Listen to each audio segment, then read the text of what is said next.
1 week before my wedding, my supposed sister-in-law suddenly moved into my home without a single word of warning. My fiancé helped her drag her luggage across my imported hardwood floors like it was the most normal thing in the world. I stood by the kitchen island watching him gently tuck a stray blonde curl behind her ear and place his hand protectively on her lower back. The boxes and bags they were carrying were clearly not packed for a short weekend visit. That night, the suspicion gnawing at my gut led me to open the closet in her guest room. What I found hidden inside did not just cancel my luxury wedding. It ended with flashing police lights and federal charges. Before I continue this story, let me know where you are watching from in the comments below. Hit the like button and subscribe if you have ever had to stand up to people who underestimated your intelligence and thought they could play you for a fool in your own home. My name is Nia. I am 30 years old and I work as a risk management director for a top-tier investment bank here in Atlanta. Growing up in a working-class neighborhood taught me very early that no one was going to hand me anything. I had to build my own empire from the ground up. Through late nights, endless studying, and ruthless corporate climbing, I bought my dream home at 27. It is a stunning $1.5 million townhouse in Buckhead, featuring floor-to-ceiling windows and a custom chef's kitchen. It is my sanctuary, physical proof that a Black woman can break glass ceilings and secure her own wealth without anyone's permission.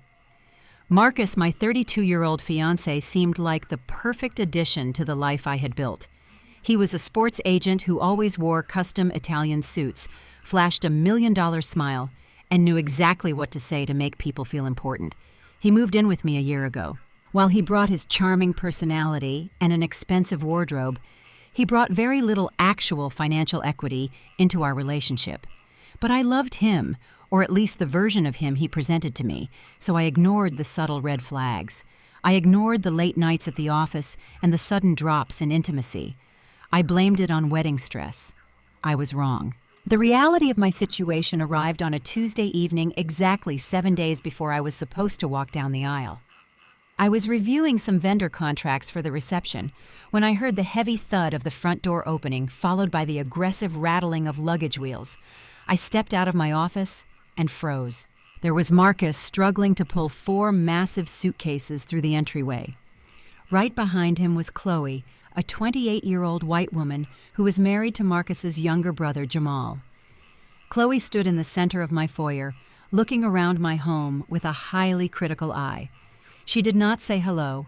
She did not apologize for the sudden intrusion. She just sighed dramatically, dropping her designer handbag onto my pristine console table. Marcus dropped the suitcases and immediately rushed to her side. He looked at her with a tender devotion that I had not seen directed at me in months. He gently guided her toward the living room, asking if she was too warm, if she needed water, if the ride over had been too bumpy. He was hovering over her like she was made of glass. I stood there in my own hallway, entirely invisible to the man I was supposed to marry. "Naya," Marcus finally said, noticing me standing completely still. His voice dripped with that smooth, practiced salesman charm he used on his high-profile clients. "Jamal is out of town on business for the next few weeks, and Chloe is feeling overwhelmed. She needs a stable environment right now with the baby coming. I told her she could stay in the guest room until after the wedding. We are family after all, and we have to take care of her." Family. The word hung in the air, heavy, manipulative, and incredibly insulting. I looked at the 4 oversized suitcases lined up against my freshly painted walls. You do not pack 4 massive pieces of luggage for a short stay to clear your head. You pack them when you are moving in. "Hi, Chloe," I said, keeping my voice perfectly level. A heads up would have been nice. The guest room is currently holding my wedding dresses, the bridesmaids' gifts, and a lot of sensitive work documents. Chloe finally turned her head to look at me. Her blue eyes were wide, playing the picture of absolute innocence, but there was a hard, entitled edge to her stare. "Oh, Marcus said it would not be a problem at all," she replied, her tone dripping with passive aggression. "I really need the space, Nia. My back has been killing me, and Jamal is just never around. Marcus is the only one who actually takes care of me these days." As she spoke, she placed her small hand flat against Marcus's chest. It was not a sisterly touch. It was a claiming gesture, a slow, deliberate press of her palm against his expensive dress shirt, right over his heart. Any decent man who respected his fiancé would have immediately taken a step back. Marcus did not step away. He leaned into her touch. He placed his own hand over hers and gave her fingers a reassuring squeeze. "You just go sit down on the sofa," Marcus told her softly, his back completely turned to me now. "I will carry all these heavy bags upstairs and clear out all of Nia's wedding stuff for you. Do not strain yourself." I watched this bizarre, deeply disrespectful performance with absolute cold clarity. I am a woman of logic. In my line of work, when you spot an anomaly in the data, you do not throw a tantrum. You do not scream or cry. You observe. You investigate. You gather hard evidence until the truth is undeniable. They thought I was just a busy, distracted bride who would simply absorb this massive inconvenience to keep the peace. They thought they could disrespect me in my own home right under my nose, relying on the fact that I was too preoccupied with seating charts and floral arrangements to notice their blatant audacity. They assumed I would just roll over and play the accommodating host because society conditions women to always be polite. But they severely underestimated the woman they were dealing with. I did not get to the top of the financial food chain by letting parasites feed off my hard work. I plastered a polite, warm smile on my face and stepped aside. "Of course," I said smoothly, my voice betraying absolutely none of the rage boiling in my blood. "Let me know if you need fresh towels, Chloe. Make yourself at home." Chloe smirked, a tiny, triumphant lifting of the corner of her mouth, and walked straight to my custom velvet sofa, collapsing onto it as if her name was on the mortgage. Marcus immediately followed her to fluff her pillows. I turned around and walked back to my home office, closing the solid oak door behind me. If Chloe was moving in, she was bringing baggage, and I do not mean the designer suitcases currently scuffing my floors. People who operate with that level of arrogant entitlement always leave a paper trail. I just needed to find it. I decided right then and there to wait for the house to go completely quiet. I would let them sleep, and then I would do what I do best. I would audit them. The digital clock on my nightstand glowed 2 a.m. I slipped out from under the heavy Egyptian cotton sheets, moving with deliberate caution so the mattress would not shift. Marcus was snoring softly beside me, his chest rising and falling in a steady, peaceful rhythm. He looked entirely relaxed, completely unaware that the woman lying next to him had spent the last 4 hours dissecting every single word he had spoken in the hallway. I grabbed my silk robe and tied it tightly around my waist. The hardwood floors were ice cold against my bare feet as I moved silently out of the master suite and down the long corridor. The house was completely dark, save for the low hum of the central air conditioning and the faint silver moonlight spilling through the tall windows. I am not a paranoid woman by nature. In the world of corporate banking and risk management, paranoia gets you fired. Preparation, however, gets you promoted. I approached the guest room door. It was closed, but I knew the hinges did not squeak because I had oiled them myself 2 months ago when preparing the house for my bridal party. I turned the brass knob with agonizing slowness, pushing the door open just enough to slip my body through the gap. Chloe was fast asleep on the custom queen bed, her breathing heavy and erratic. She had not bothered to unpack properly. The 4 massive suitcases were lying open on the floor, exploding with expensive maternity clothes, high-end beauty products, and tangled charging cables. It looked like a luxury boutique had been ransacked in the middle of my perfectly curated home. I stepped carefully over a pile of cashmere sweaters, my eyes scanning the room for anything out of place. People who lie for a living always have a stash. They always have a physical place where they keep the hard truth they are desperately hiding from the rest of the world. I moved toward the walk-in closet. The door was slightly ajar. I slipped inside and gently pulled it shut behind me, leaving just a tiny crack for air. I turned on the small flashlight application on my phone, keeping the beam pointed strictly downward so the light would not bleed into the bedroom. I began sifting through the hanging garments. She had rudely pushed my meticulously bagged wedding dresses to the far back corner, replacing them with her own silk robes and designer jackets. I dropped to my knees to inspect the floor space. At the very bottom, pushed behind a row of expensive leather boots and a stack of empty shoeboxes, I saw it. A heavy, matte black metal lockbox. It was the kind you could buy at any office supply store designed to hold petty cash or highly sensitive documents. It looked entirely out of place among the high-end fashion. I pulled the heavy box toward me. It had a 4-digit mechanical combination lock. My heart began to beat a little faster against my ribs. If Chloe had packed this so securely and hidden it at the very bottom of her luggage, it held something she absolutely could not afford to lose. I stared at the metal dials, a 4-digit code. The obvious choice would be her own birthday or perhaps her anniversary with Jamal. I could have easily gone back to my home office and pulled up her public records to find those exact dates, but my professional intuition told me something else. This entire situation reeked of Marcus, his overbearing attentiveness, his insistence on bringing her into my home, the way he let her press her hand against his chest. I reached out and spun the small metal dials. 0814, August 14th. I put in Marcus's birthday. I pressed the release button. A sharp metallic click echoed in the small enclosed space. The latch popped open. My breath caught in my throat.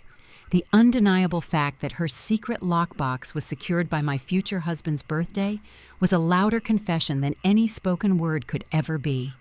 I slowly lifted the heavy metal lid. Inside the box were 2 thick manila folders. I pulled out the first one and opened it under the dim beam of my phone light.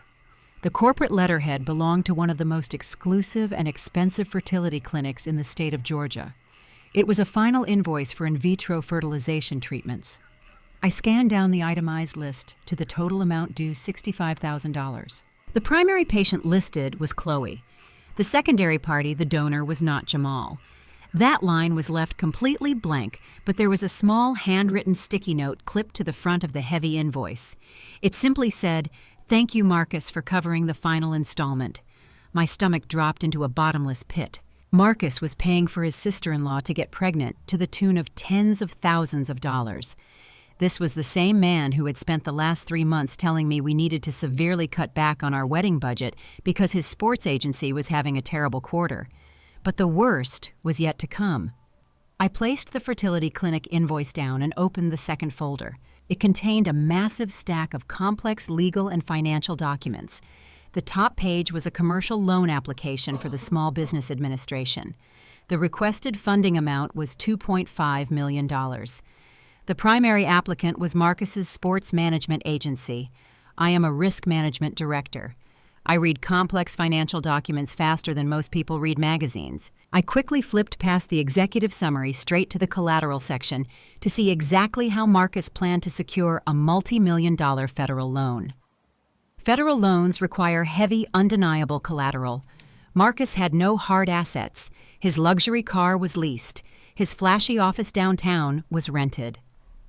There, listed in stark black and white ink, was the address of my Buckhead townhouse. The property I had purchased entirely with my own money years before I even met him. The property currently valued at $1.5 million. I flipped frantically to the final signature page. There was Marcus's signature, bold and arrogant, on the applicant line, and right beneath it on the designated line for the property owner and primary guarantor was my name, Nia. It was signed in a looping cursive that looked incredibly similar to my actual handwriting, but to my trained eye it was undeniably forged. The sheer audacity of what I was looking at temporarily paralyzed my lungs.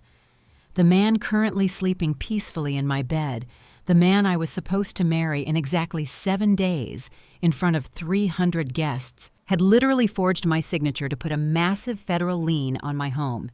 He was planning to use my hard-earned assets to secretly fund his failing business, all while secretly paying for his brother's wife to have a child. The puzzle pieces snapped together with violent, sickening clarity. Jamal was not away on a business trip. Jamal was likely out of the picture entirely. Chloe was not here for a short, relaxing visit to clear her head. She was here because Marcus was funding her entire existence, and they needed to keep her close to control the narrative. They brought her right into my home because they were arrogant enough to believe I would never look past the heavy facade of family duty. They thought my love made me blind. I did not panic. I did not run down the hallway, turn on the bedroom lights, and wake Marcus up to demand answers. Screaming matches are for weak people who do not have any actual leverage. I had all the leverage right in my hands. I took my phone out of my pocket and opened the camera. I meticulously photographed every single page of the fertility clinic invoice. I photographed every single page of the forged federal loan application, making sure the lighting clearly captured the fraudulent signature next to Marcus's name. I took wide pictures of the lockbox itself sitting among her clothes. When I was absolutely certain all the evidence was backed up to my secure cloud storage, I placed the folders exactly as I had found them. I closed the heavy lid, snapped the lock shut, and spun the dials back to a random sequence of numbers. I pushed the box deep behind the leather boots, hiding it perfectly in the shadows. As I stood up and quietly slipped out of the closet, a profound sense of absolute calm washed over me. It was not the calm of acceptance or forgiveness. It was the icy, terrifying focus of a professional who has just identified a catastrophic threat and is preparing to neutralize it permanently. I walked back down the dark hallway and slipped back into bed beside the man who thought he had successfully stolen my entire future. I closed my eyes and matched my breathing to his. The wedding was in 7 days, but the absolute dismantling of Marcus and his parasitic family would begin tomorrow morning over breakfast. The morning sun poured through the floor-to-ceiling windows of my kitchen, casting long, peaceful shadows across the hardwood floors.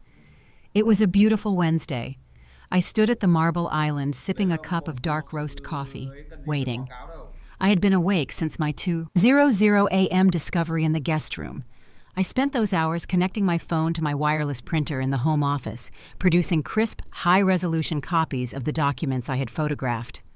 The forged $2.5 million loan application and the $65,000 fertility invoice now sat neatly inside a manila folder right next to the fruit bowl. At 7:30, Marcus strolled down the stairs. He was wearing his expensive silk loungewear, looking entirely rested and completely unbothered. He walked up behind me, kissed my cheek, and poured himself a cup of coffee. A few moments later, Chloe shuffled into the kitchen. She was wearing one of my expensive cashmere throws draped over her shoulders, like a robe, her blonde hair messy in a way that was meant to look endearing. She offered a weak, pitiful sigh as she sat down at the breakfast table. I picked up the manila folder, walked over to the table, and dropped it right in front of Marcus's coffee mug. The heavy thud of the paper hitting the wood echoed in the quiet room. "Take a look at that," I said, my voice perfectly steady, "and then explain to me why you are funding an outrageously expensive pregnancy for another woman and why my signature is forged on a federal loan document, putting my home up as collateral." The air in the kitchen instantly vanished. Chloe froze her hand hovering over a pastry. Marcus stopped mid-sip. I watched his eyes dart from the papers to my face. I expected him to panic. I expected him to stutter, to beg for forgiveness, to drop to his knees. Instead, I witnessed something far more terrifying. I witnessed a master manipulator pivot flawlessly. The brief flash of shock in his eyes vanished in a second, replaced by a look of profound, heavy disappointment. He set his mug down slowly and let out a long, exhausted sigh. He did not look guilty. He looked like a weary father dealing with an unreasonable child. "Nia," he said, keeping his voice incredibly soft and soothing. "Why were you going through Chloe's private belongings in the middle of the night? That is a massive invasion of privacy. I honestly expected better from you." I stared at him, stunned by the sheer audacity of his opening move. "Do not try to turn this around on me. Marcus, you forged my name. You put a lien on my house." He reached across the table and tried to take my hand, but I pulled it back. He shook his head sadly. "You are not looking at the whole picture, baby. You are looking at numbers on a page and jumping to the worst possible conclusions without letting me explain. Jamal found out he is completely sterile. The news absolutely destroyed him. He fell into a deep depression. Chloe was devastated. As his older brother, I had to step up. I agreed to be the sperm donor so they could have a piece of our family line. That is all it is, Nia. Basic biology. I paid the invoice because Jamal's finances are tied up in his new business venture." "Pagato Santa Sisi."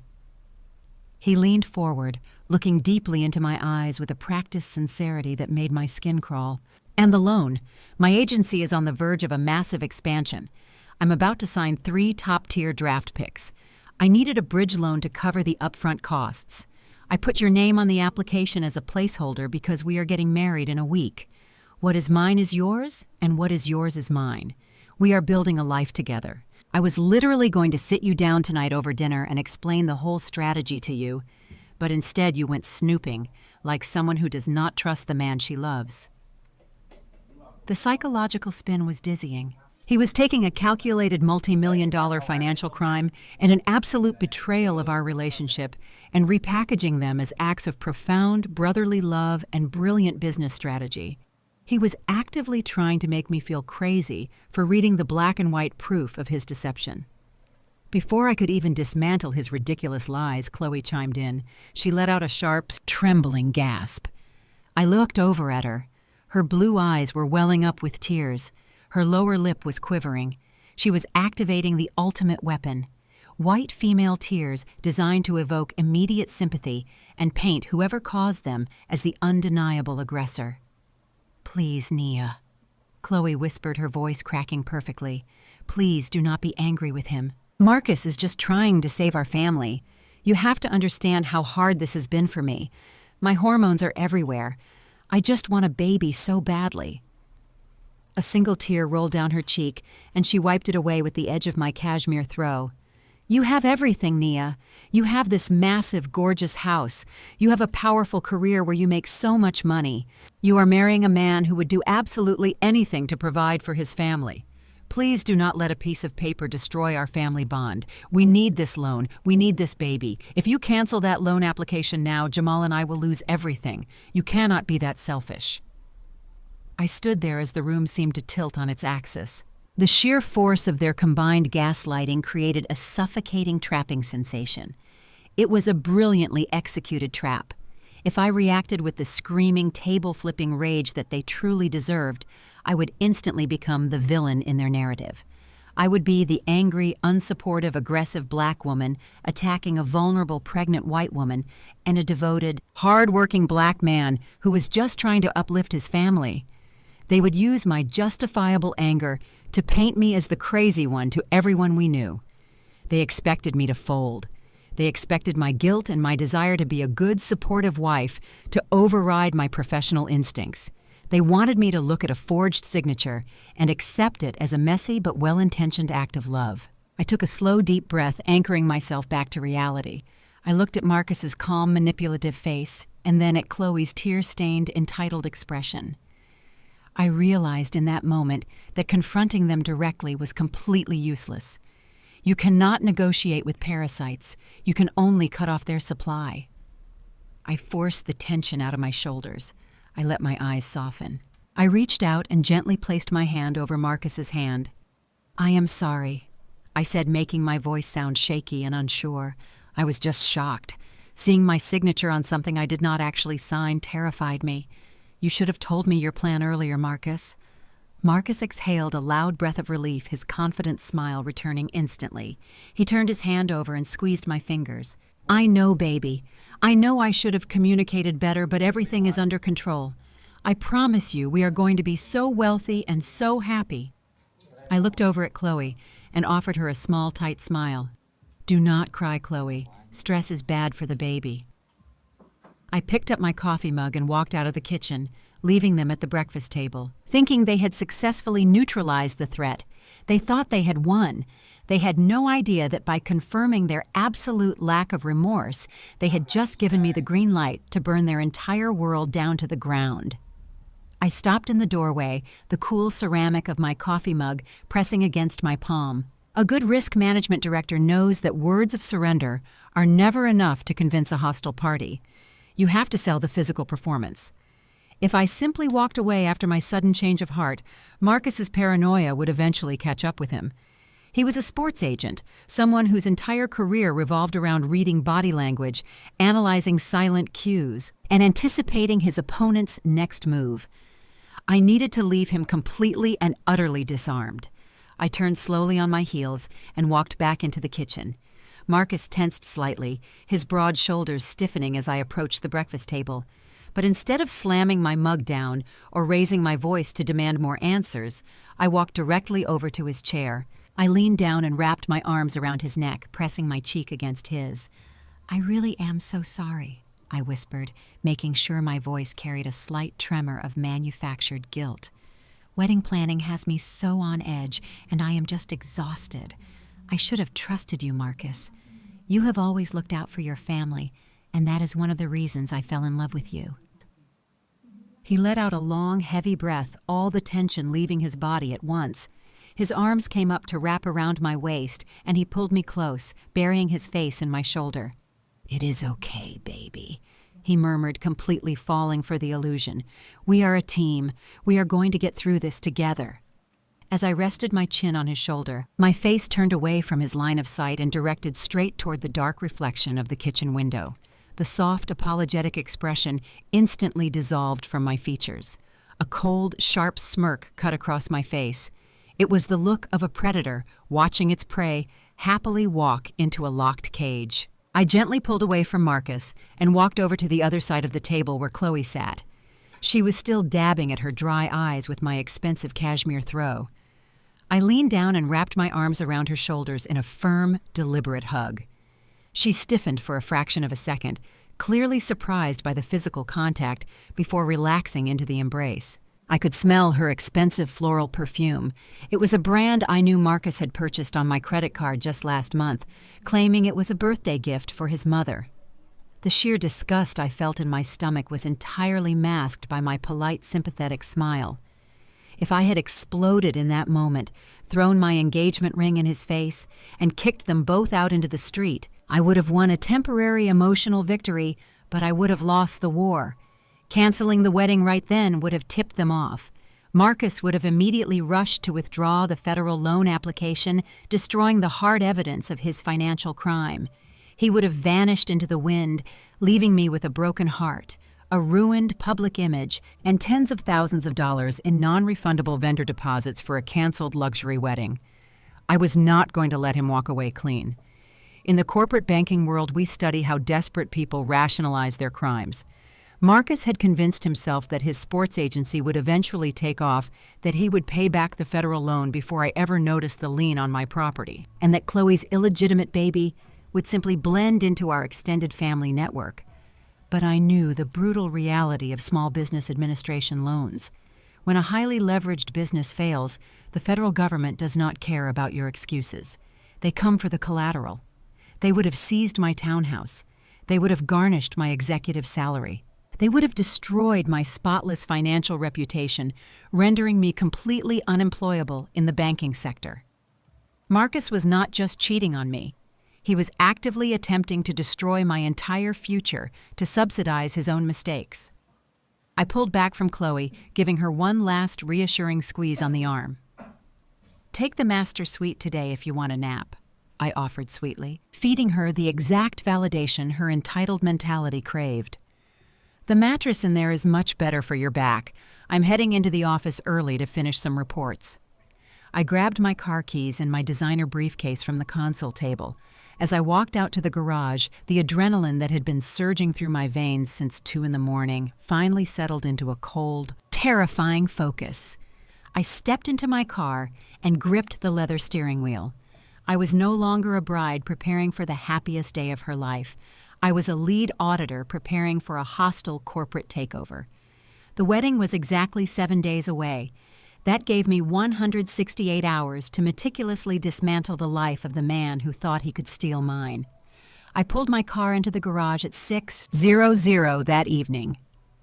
I had spent my entire day at the bank quietly pulling strings, utilizing my high-level security clearance to secure the digital evidence I needed. I felt like a general returning to base, fully prepared for the next phase of battle. But the moment I unlocked my front door, the heavy, overwhelming smell of fried food and cheap floral room spray hit my face. My house had been invaded. I walked down the hallway and stepped into my living room, stopping dead in my tracks at the scene unfolding in front of me. Brenda Marcus's mother was standing in the center of the room. She was a tall, heavy-set woman who always wore far too much gold jewelry and carried herself with an imposing, domineering energy that demanded absolute submission from everyone around her. She was currently holding a large black plastic trash bag. I watched in silent horror as she carelessly shoved my custom silk throw pillows, the ones I had imported directly from Italy, into the garbage. My heavy crystal vases, gifts from my corporate mentors, had been shoved off the coffee table and placed on the floor near the dog bed. In their place, Brenda was aggressively fluffing tacky pastel knitted blankets and arranging cheap wooden signs with phrases like "Live, Laugh, Love" across my expensive mantelpiece. Sitting on my sofa, completely comfortable amidst the destruction of my property, was Chloe. She was sipping a mug of hot tea, her feet resting on my pristine suede ottoman with her shoes still on. She offered me a small, smug smile as I walked into the room. "What exactly is going on here?" I asked, keeping my voice dangerously quiet. Brenda spun around, planting her hands firmly on her wide hips. She looked down her nose at me, her face twisting into a scowl. "It is about time you got home, Nia. A real woman should not be leaving her man alone all day when there is family under her roof that needs to be taken care of. But since you were too busy playing boss at your little bank job, I had to come over here and make this place fit for a pregnant woman." She kicked the garbage bag full of my expensive pillows. "Your house looks like a sterile corporate lobby. It does not feel like a home. It is cold. It is uninviting. Chloe needs a soft, nurturing environment for the baby. No wonder Marcus has been looking so stressed lately. A man needs warmth and comfort when he comes home, not a boardroom." The blatant disrespect was staggering. She was standing in the middle of a $1.5 million home that I paid for with my own blood, sweat, and tears. And she was criticizing me for not making it soft enough for her son's pregnant mistress. But I did not react. I simply stared at her, letting my silence force her to keep talking. Toxic people hate silence because it makes them feel like they are losing control of the narrative. "Marcus called me this morning," Brenda continued, taking a step toward me to physically close the distance and try to intimidate me. "He told me about the little tantrum you threw over his business loan.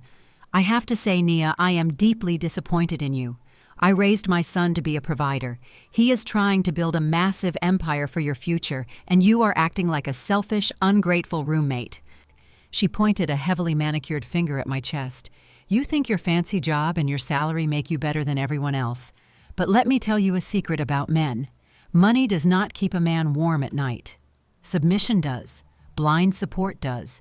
You are 30 years old and you barely know how to cook a proper meal for my son because you are always chained to your laptop. You should be thanking God on your knees that Marcus is willing to marry a harsh, career-obsessed woman like you.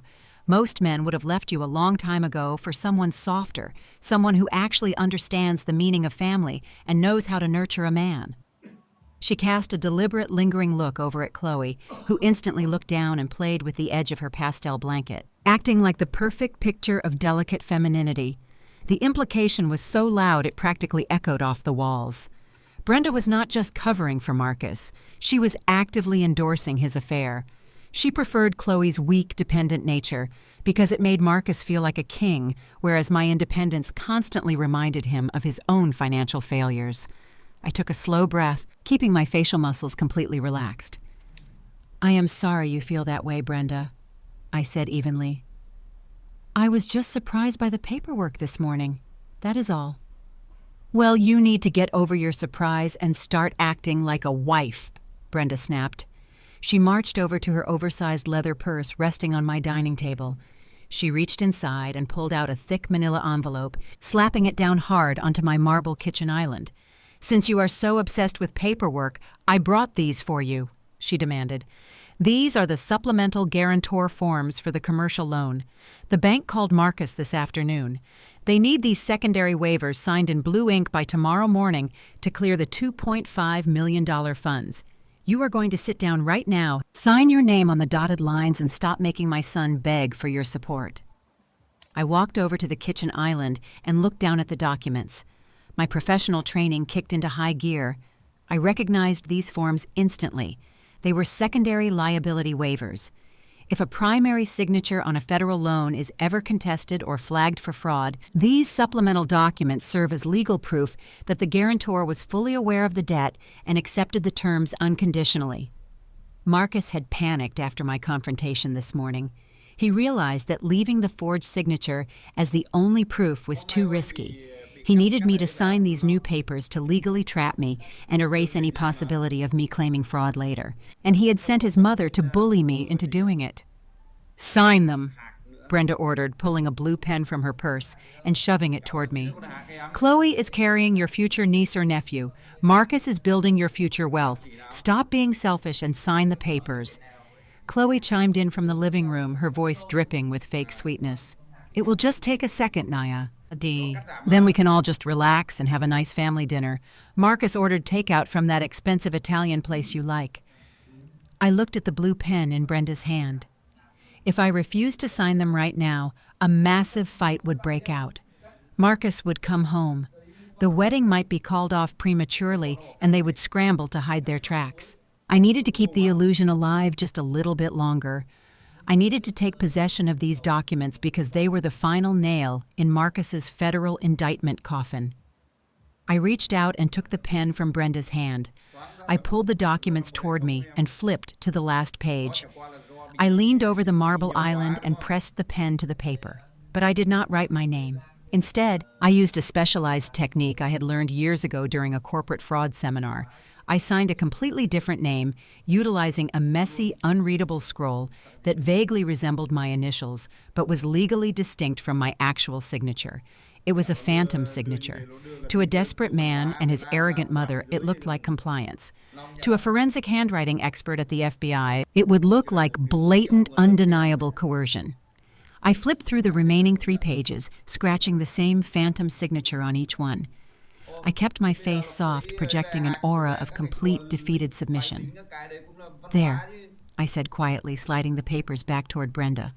I hope this proves that I am committed to this family. Brenda snatched the envelope off the counter with a triumphant smirk. She checked the signature lines, her eyes gleaming with greedy satisfaction. That is much better, Nia. See how easy it is when you just listen to your elders and do what you are told. Now go upstairs and change out of those stiff work clothes.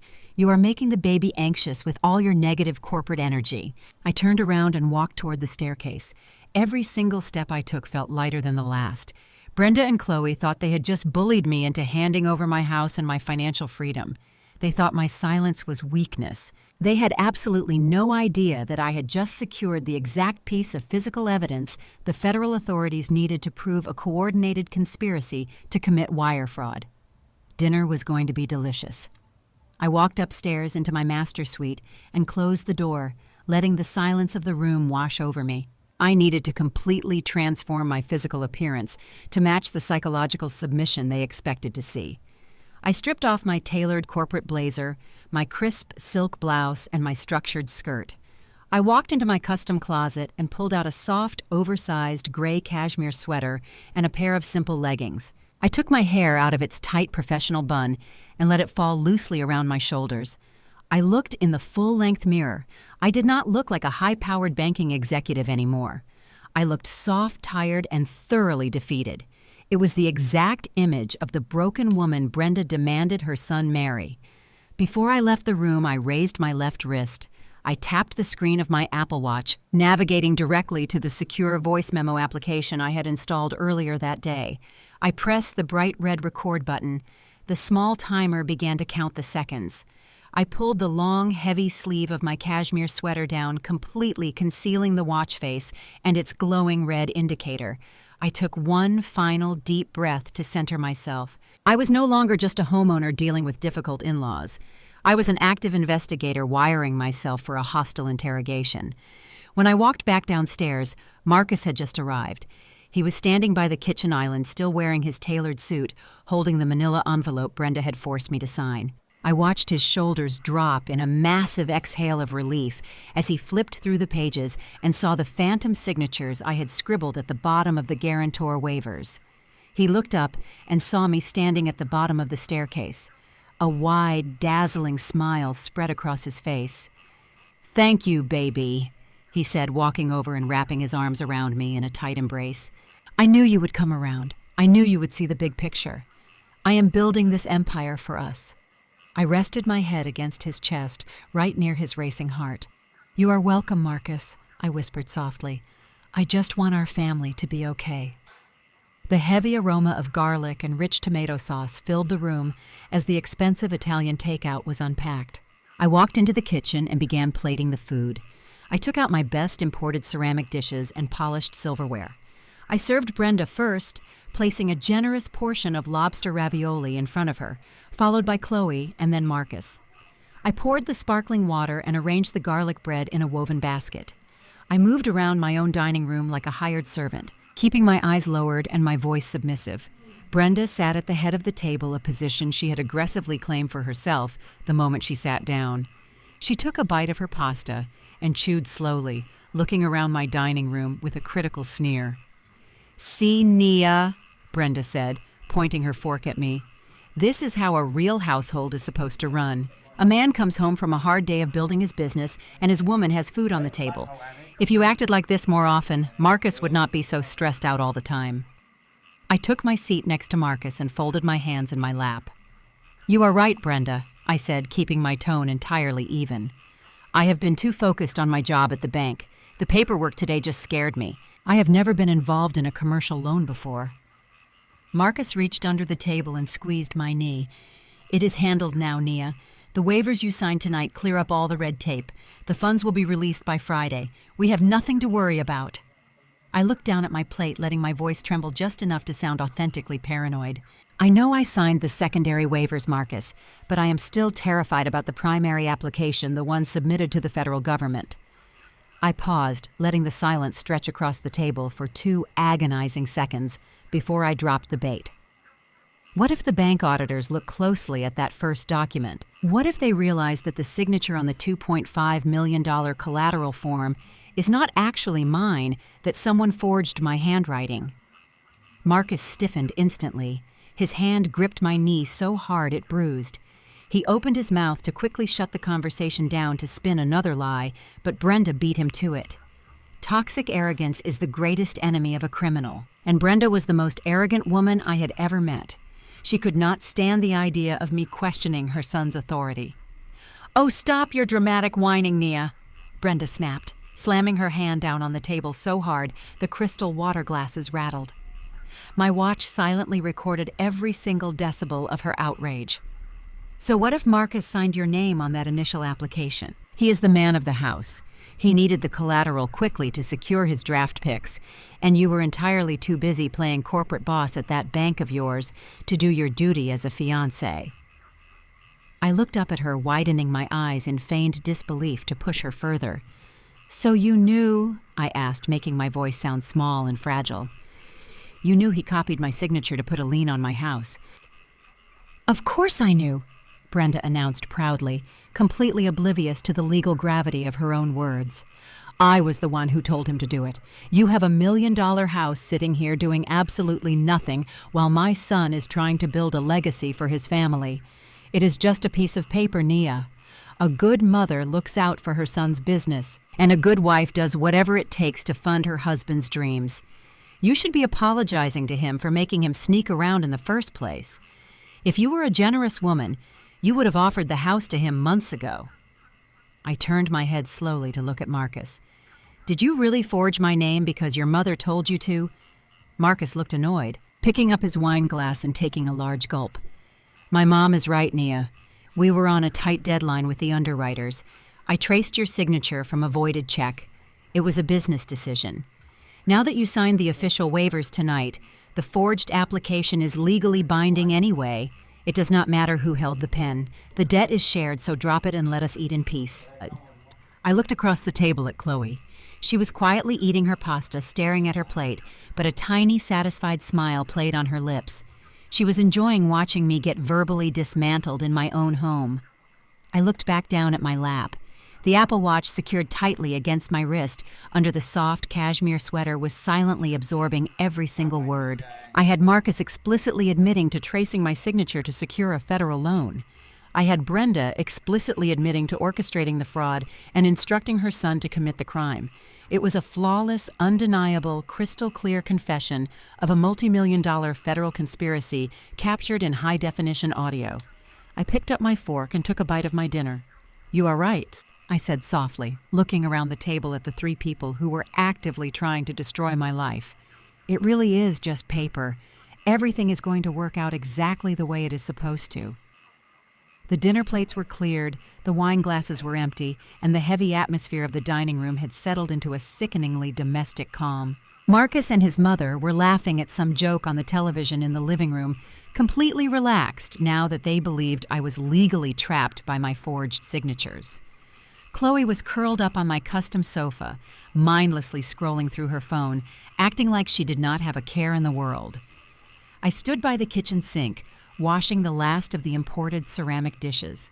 I dried my hands on a linen towel and walked into the living room, projecting the exhausted, defeated aura they fully expected to see from a broken woman.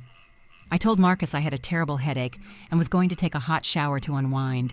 He barely looked away from the television screen, simply waving a dismissive hand and telling me to get some rest. I turned and walked up the staircase. As soon as I was out of their direct line of sight, the submissive facade dropped entirely. My heartbeat accelerated, thumping against my ribs like a war drum.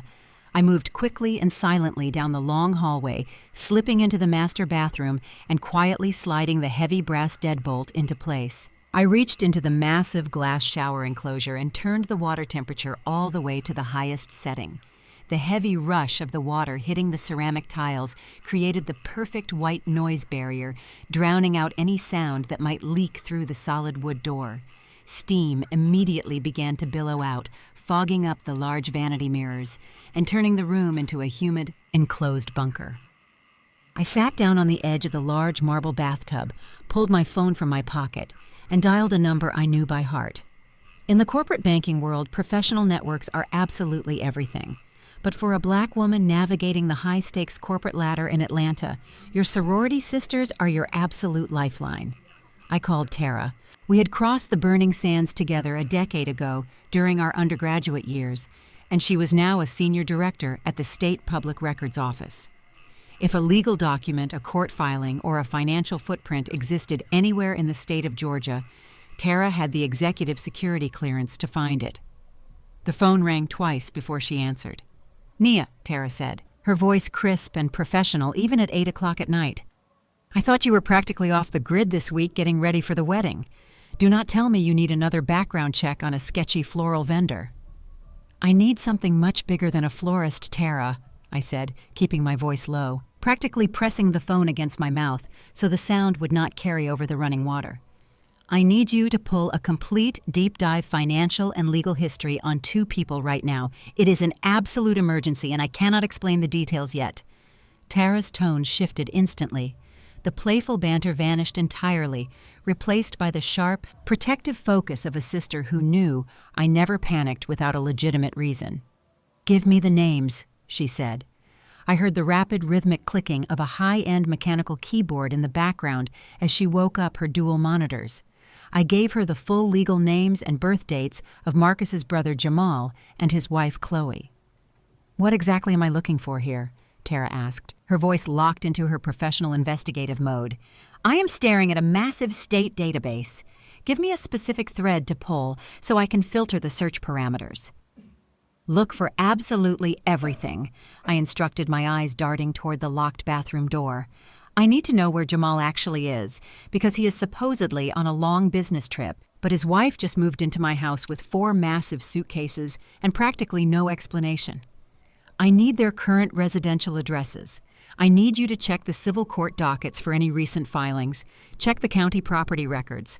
I need to know why a woman who claims her husband is simply out of town packed up her entire life and moved into my guest room under the direct protection of my fiancé."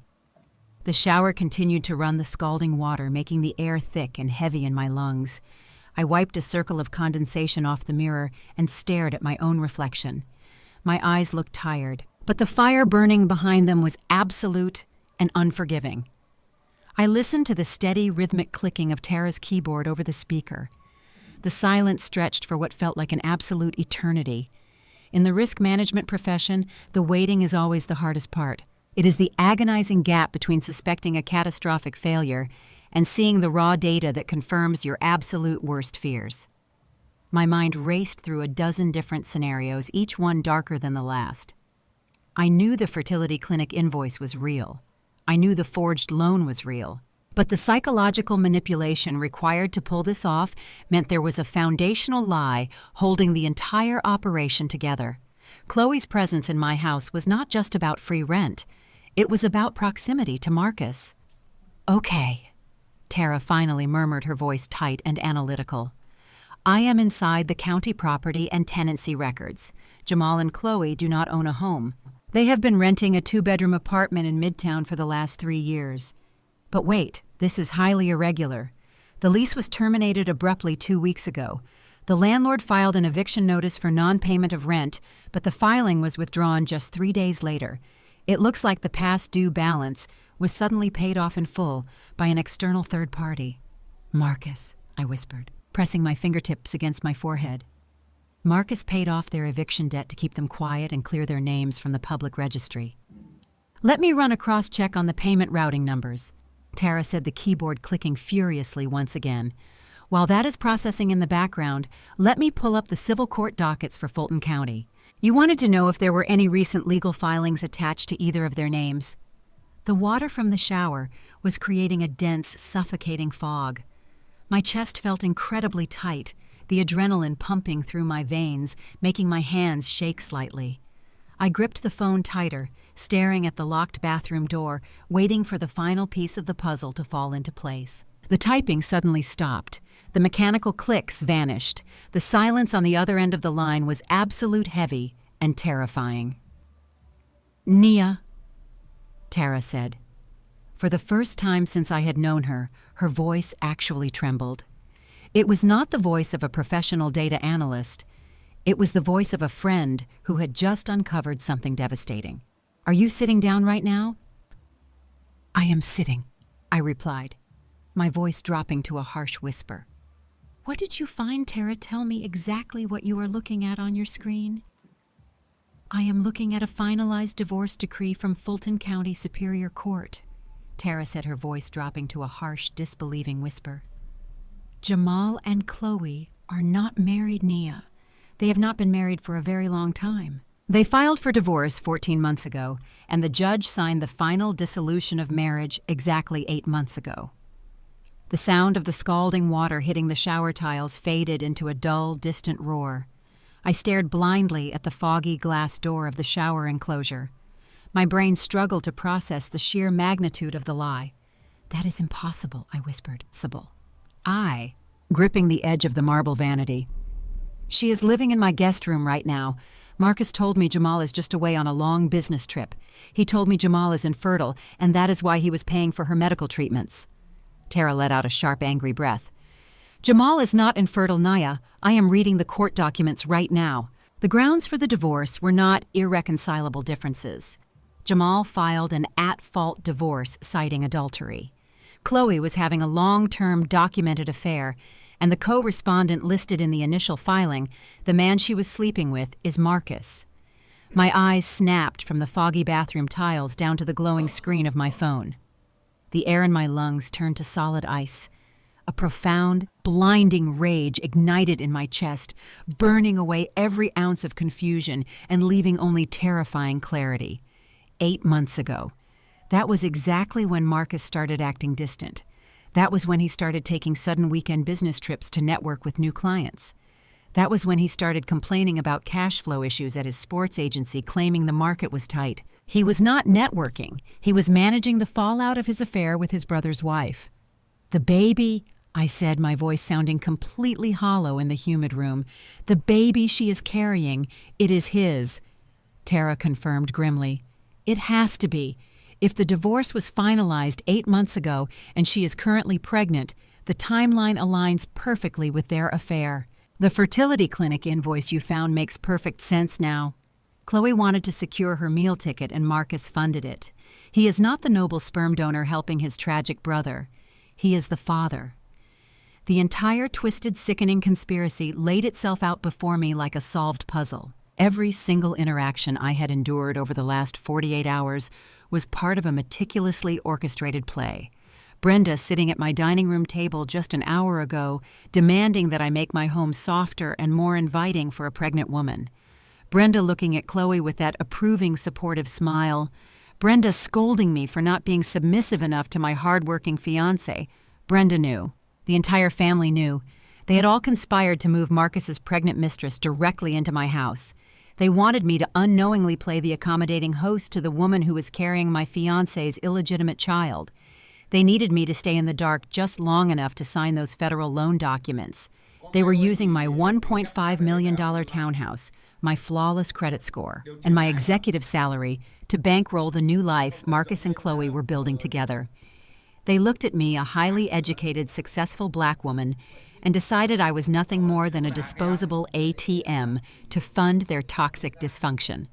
"I am calling the police right now," Tara said, her keyboard clattering furiously as she closed out the court tabs. "I am sending a squad car to your house, Nia. I have the county sheriff on speed dial. We are getting those parasites out of your home tonight." "No!" I commanded, my voice slicing through the steam like a razor blade. "Do not call the police, Tara." "What are you talking about?" Tara demanded, her protective instincts flaring. "They are committing massive fraud right under your nose." "If you call the police tonight, it becomes a messy domestic dispute." I explained my risk management training completely overriding my emotional devastation. "The police will show up. Marcus will act like the calm, rational man. He will hire a defense attorney tomorrow morning. He will claim the forged signature was just a misunderstanding between an engaged couple. He will tie my property up in civil litigation for years, and he will walk away with a slap on the wrist. I do not just want him removed from my house. I want him utterly destroyed. I want him federally indicted. I want his mother publicly humiliated. I want Chloe to realize she attached herself to a sinking ship." I stood up from the edge of the bathtub. The trembling in my hands had completely stopped. "What do you need me to do?" Tara asked, matching my cold, professional tone. "Compile every single document you just pulled," I instructed. "The final divorce decree, the eviction notices, the names of the presiding judges, everything. I need certified digital copies sent to my secure corporate email address by 7 o'clock tomorrow morning. I am going into the bank, and I am handing this entire portfolio over to the Federal Fraud Department." "Consider it done," Tara said. "Watch your back tonight, Nia. You are sleeping in a house full of desperate people." "I will be fine," I replied. "They think I am a broken, submissive woman who just surrendered her entire financial future to them. Let them sleep well tonight. It will be the last peaceful night they ever have." I ended the call and set the phone on the counter. I reached over and turned off the shower. The sudden silence in the bathroom was deafening. I looked at myself in the mirror. The steam was slowly clearing, revealing my reflection. I wiped a streak of moisture off the glass, staring directly into my own eyes. I had spent my entire adult life building an impenetrable fortress of success, and these people thought they could simply break in and steal the keys. They had drastically miscalculated the risk of their investment. I unlocked the heavy brass deadbolt and pulled the bathroom door open. The cool air of the hallway hit my skin. I walked calmly back down the corridor toward the master bedroom, my face an unreadable mask. The game was no longer about saving my wedding or confronting a cheating partner. It was about executing a flawless, undeniable financial and legal trap, and I was going to make sure the jaws of that trap snapped shut with the entire world watching. The next morning, the sharp, rhythmic click of my stilettos echoed against the imported marble floors of the bank's corporate lobby. I swiped my executive badge at the security turnstiles and stepped onto the private elevator that serviced the highest floors of the building. The door slid shut, sealing me inside a quiet, mahogany-paneled box. I took a deep breath, letting the crisp, air-conditioned atmosphere fill my lungs. I was no longer the barefoot, oversized sweater-wearing woman playing the role of a submissive victim in my own dining room. I was wearing a tailored navy blue Tom Ford power suit. My hair was pulled back into a flawless, severe bun, and my posture was absolutely rigid. I was the director of risk management, and I had just stepped onto my battlefield. When I reached my corner office, my assistant had already placed my usual black coffee on my glass desk. I locked my office door, drew the automated privacy blinds, and booted up my secure workstation. Exactly as promised, a highly encrypted email from Tara was sitting at the top of my inbox. I downloaded the attached zip file and opened it across my dual monitors. The digital paperwork was flawlessly compiled. Tara had pulled the official judge-signed divorce decree between Jamal and Chloe. She had pulled the dismissed eviction notices for their Midtown apartment, complete with the payment routing numbers that traced directly back to a shell corporate account managed by Marcus. I took my phone out of my purse and transferred the high-resolution photos of the $65,000 fertility clinic invoice and the forged $2.5 million Small Business Administration loan application onto my desktop. Finally, I extracted the audio file from my Apple Watch. I spent the next hour meticulously organizing the data into a comprehensive, undeniable digital dossier. In my profession, you do not simply throw accusations at a wall and hope something sticks. You build a watertight, chronological narrative of financial ruin that no defense attorney can possibly dismantle. I was treating my own catastrophic betrayal exactly like a corporate audit. At 9:30, I picked up my desk phone and dialed the internal extension for David, the senior vice president of the bank's anti-money laundering and fraud division. David and I had worked together for years. He was a ruthless, seasoned investigator who had put dozens of corrupt executives behind bars. I asked him to meet me in Secure Conference Room B, and I told him to bring Special Agent Hayes, the FBI Financial Crimes Liaison, who maintained a permanent office on our floor to monitor federal banking regulations. When I walked into the soundproof, glass-walled conference room, David and Agent Hayes were already sitting at the long mahogany table. They looked relaxed, expecting a routine briefing on a corporate client or a suspicious offshore wire transfer. I set my encrypted tablet on the table, connected it to the massive digital display screen on the wall, and took my seat at the head of the table. "Gentlemen," I said, keeping my voice entirely devoid of emotion, "I am officially initiating a Protocol 1 fraud investigation. I am reporting a coordinated multi-million-dollar conspiracy to commit federal wire fraud, identity theft, and bank fraud." David sat up straight, his relaxed demeanor vanishing instantly. Agent Hayes pulled out his legal pad and clicked his pen. "Who is the target, Nia?" David asked. "Which corporate account are we freezing?" I tapped the screen of my tablet. The forged SBA loan application appeared on the massive display, highlighting the $2.5 million request. "The target is Marcus, the owner of Apex Sports Management," I replied. "He is also my fiancé." Both men stared at me in stunned silence. Before they could ask any questions, I began presenting the evidence with the cold surgical precision of a prosecutor. I walked them through the timeline. I showed them the forged signature on the primary collateral documents. I displayed the fertility clinic invoices to establish motive, proving he was secretly funding a child with his former sister-in-law while bleeding his own agency dry. I showed them the divorce decree to prove the entire family structure was a fabricated lie designed to manipulate me into compliance. Then I played the audio recording from the previous night's dinner. The room fell dead silent as Brenda's arrogant, booming voice echoed through the high-end conference room speakers, explicitly admitting that she had instructed Marcus to forge my name to secure the federal loan.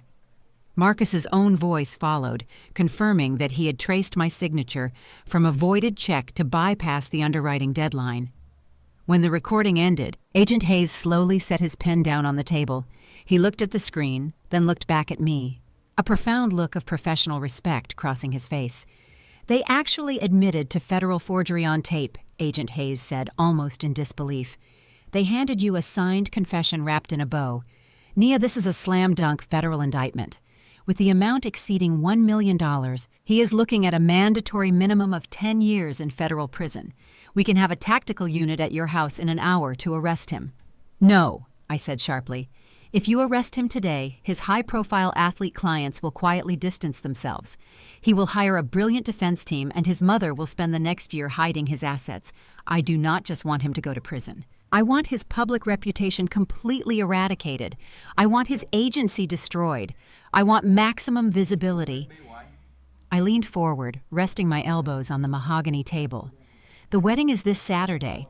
It is a massive, highly publicized event. Every single one of his top-tier clients will be sitting in the front row alongside our corporate board members and the local media. I want the arrest executed there at the altar." David let out a low whistle, leaning back in his leather executive chair. "You want to execute a federal raid at your own luxury wedding? I want to make an example out of a man who thought a black woman's hard-earned wealth was his personal playground," I corrected him. "But I need your help to keep him on the hook until Saturday." Marcus submitted the secondary guarantor waivers this morning. He thinks the funds are going to be released by Friday. If the money does not hit his account, he will panic and try to flee. Agent Hayes nodded slowly, tapping his chin as he processed the strategy. We can manipulate the banking system on our end. We will flag the SBA loan application under a silent administrative review. It is a standard compliance code. To Marcus, it will look like a routine bureaucratic delay, a simple banking glitch that requires a few extra days to clear. His accounts will be temporarily frozen to prevent him from moving any existing capital, but it will not trigger a criminal alert on his end. He will think he is just dealing with annoying red tape. Perfect, I said. Perfect. Freeze his business accounts, freeze his personal credit lines, cut off his access to capital immediately. I want him to feel the walls closing in, but I want him to believe I can fix it for him after we say our vows. I spent the next 2 hours filling out the official federal affidavit, signing my actual name in bold, unmistakable blue ink. I formally declared the signatures on the loan documents as fraudulent. I officially authorized the bank to cooperate fully with the FBI's criminal investigation.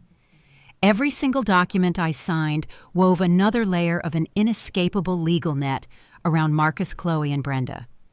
When I finally walked out of the conference room, my chest felt incredibly light. The federal machine was officially moving. I had successfully transformed my personal heartbreak into a weapon of mass financial destruction. The trap was set, the bait was placed, and the authorities were in position.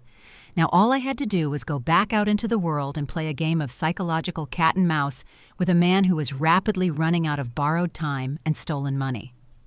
By Thursday evening, the psychological warfare shifted from the quiet confines of my dining room to the chaotic, pulsating heart of downtown Atlanta.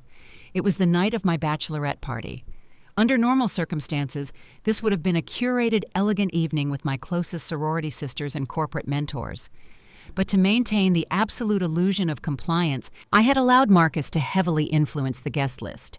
That meant the VIP section of the exclusive nightclub was currently swarming with Chloe and her personal entourage of entitled, superficial friends.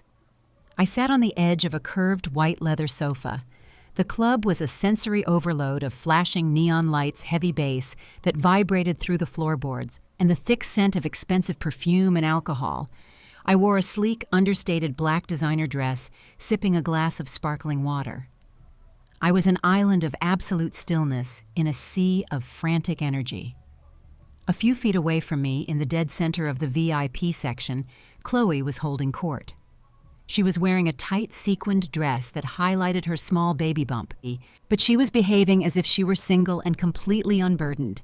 She had been recklessly downing flutes of premium champagne for the last 2 hours, completely indifferent to the child she was carrying. Her blatant disregard for the pregnancy was just another glaring data point in her profile of total moral bankruptcy. Her friends were a tight-knit circle of white women who looked at me with thinly veiled disdain. They did not congratulate me on my upcoming wedding. They did not ask about my career or how Marcus and I met. Instead, they treated me like the hired help who had simply provided the venue for their personal party. They screamed over the loud music, ordering round after round of bottle service, pointing at the most expensive liquors on the menu and letting the waitresses bring out the sparklers. I watched Chloe lean heavily against the glass table, her cheeks flushed with alcohol. She was sloppy, loud, and entirely drunk on the false power Marcus had given her. When people are intoxicated, their filters dissolve and their true arrogance bleeds out into the open. I simply sat back, crossed my legs, and waited for her to start talking. It did not take long. The DJ transitioned to a slightly slower track, causing a brief dip in the crushing volume of the club. Chloe leaned into the center of her group, her voice carrying sharply over the music. She did not even bother to lower her volume or check if I was listening. She wanted me to hear her. She wanted to establish dominance in front of her audience.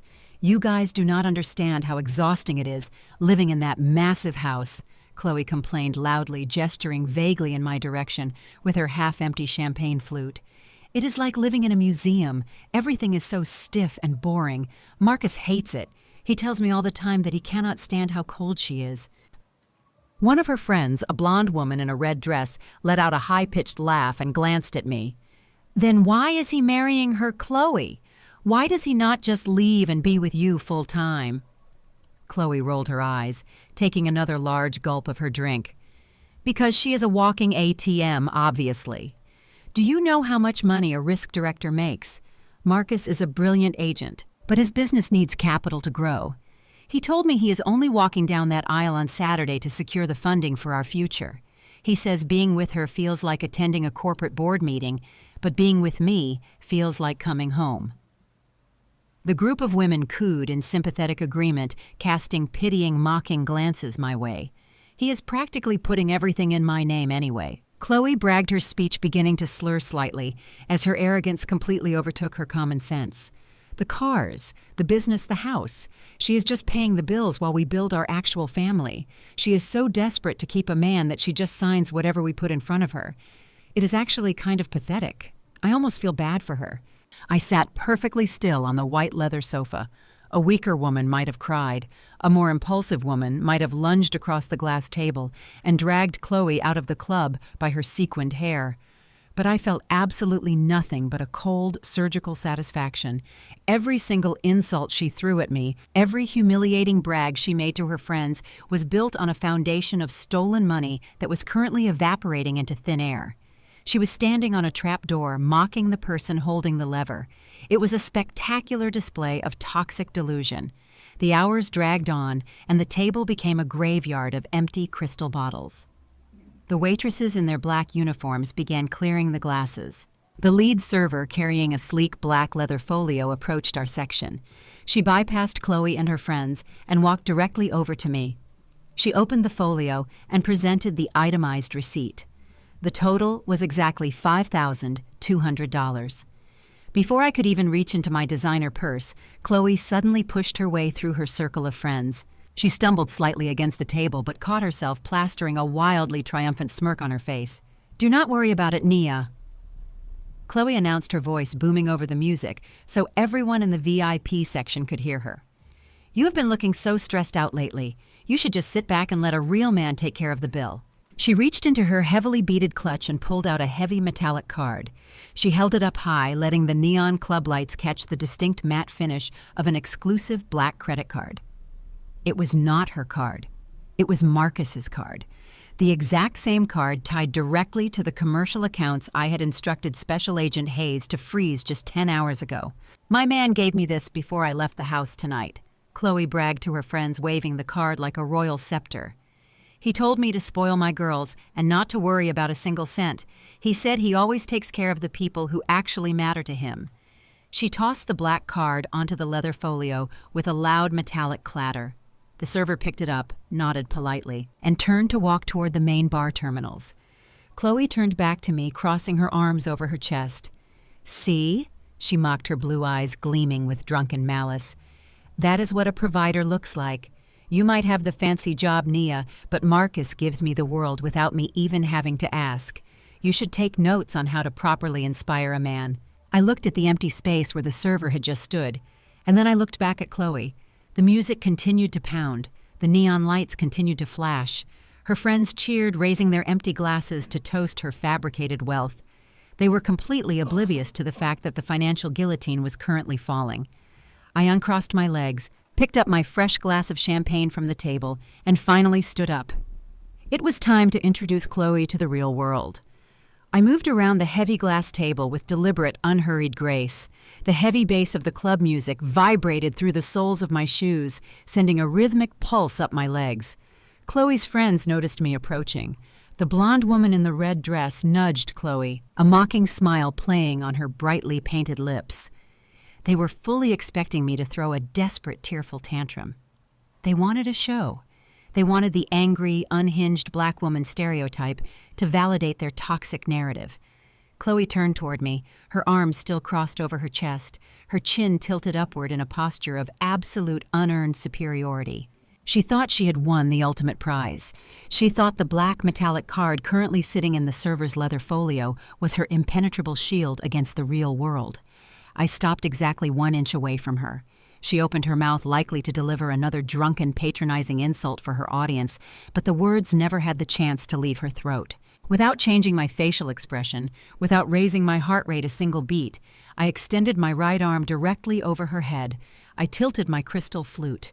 Time seemed to slow down to an absolute crawl.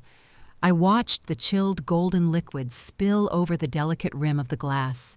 The champagne fell in a heavy, continuous stream, catching the flashing neon lights of the club as it dropped. It hit the exact center of her perfectly styled blonde hair.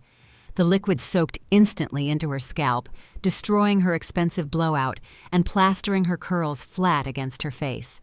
The freezing alcohol cascaded down her forehead, running forcefully over her heavily applied makeup. It smeared her dark mascara into ugly, jagged lines across her cheeks and dripped rapidly onto her expensive sequined maternity dress, ruining the delicate fabric instantly. For 3 agonizing seconds, Chloe simply stood there completely paralyzed by the sheer shock of the physical contact. The freezing temperature of the alcohol against her warm skin finally broke her drunken stupor. She let out a sharp, high-pitched shriek, throwing her hands up to protect her face. Her circle of toxic friends gasped in synchronized horror. They scrambled backward to avoid the splashing liquid, completely abandoning their queen the very second the situation became messy. I did not step back. I closed the remaining fraction of distance between us. I leaned my face in so close to hers that my lips were practically brushing her wet, champagne-soaked earlobe. The heavy, suffocating scent of her expensive floral perfume was now entirely masked by the sharp, acidic smell of cheap liquor. "Listen to me very carefully," I whispered. I kept my voice incredibly low and calm, ensuring that only she could hear the absolute venom in my words beneath the crushing volume of the club music. "That black credit card you just handed to the server with so much ridiculous pride, it does not work. I reported it stolen for suspected fraud early this morning. The bank completely locked the account. The federal authorities have frozen every single financial asset Marcus possesses. He cannot transfer money. He cannot withdraw cash. He cannot even buy a cup of coffee right now, let alone cover a $5,200 VIP bar tab." Chloe froze entirely. The drunken, arrogant haze in her blue eyes was instantly obliterated, replaced by a sharp, terrifying clarity. She turned her head slightly, trying to look at my face, but I kept my grip firm, resting my hand heavily on her shoulder to keep her trapped exactly where she was. "Do you understand what that means, Chloe?" I murmured gently, almost like I was comforting a frightened child. "It means you just racked up a massive bill under your own name at one of the most exclusive and ruthless clubs in Atlanta. And the man you think is your ultimate provider cannot save you. He is broke. He is drowning in federal investigations that he does not even know about yet. And you are standing here holding the bag for a party you cannot afford. I suggest you go into the kitchen and ask the manager how many dishes you need to wash to work off $5,000. Or better yet, ask your loyal friends to empty their designer purses for you." I pulled back slowly, releasing the pressure on her shoulder. I looked deeply into her face. The smug, entitled woman who had been bragging about stealing my life and my wealth just 2 minutes ago was entirely gone. In her place was a soaked, mascara-smeared, trembling mess. Her lower lip quivered violently. This time, the tears welling up in her eyes were not a manipulative weapon designed to elicit sympathy. They were born of absolute, genuine panic. Right on cue, the lead server returned to our VIP section. She was not alone. She was accompanied by a large, unsmiling security manager wearing a tailored black suit and a prominent earpiece. The server walked directly up to Chloe, holding the black leather folio open. The metallic card was sitting inside, accompanied by a long red paper receipt that signaled a catastrophic failure. "Excuse me, ma'am," the server said. Her voice was completely devoid of the polite, fawning deference she had shown earlier when she thought she was serving a billionaire. "This card declined.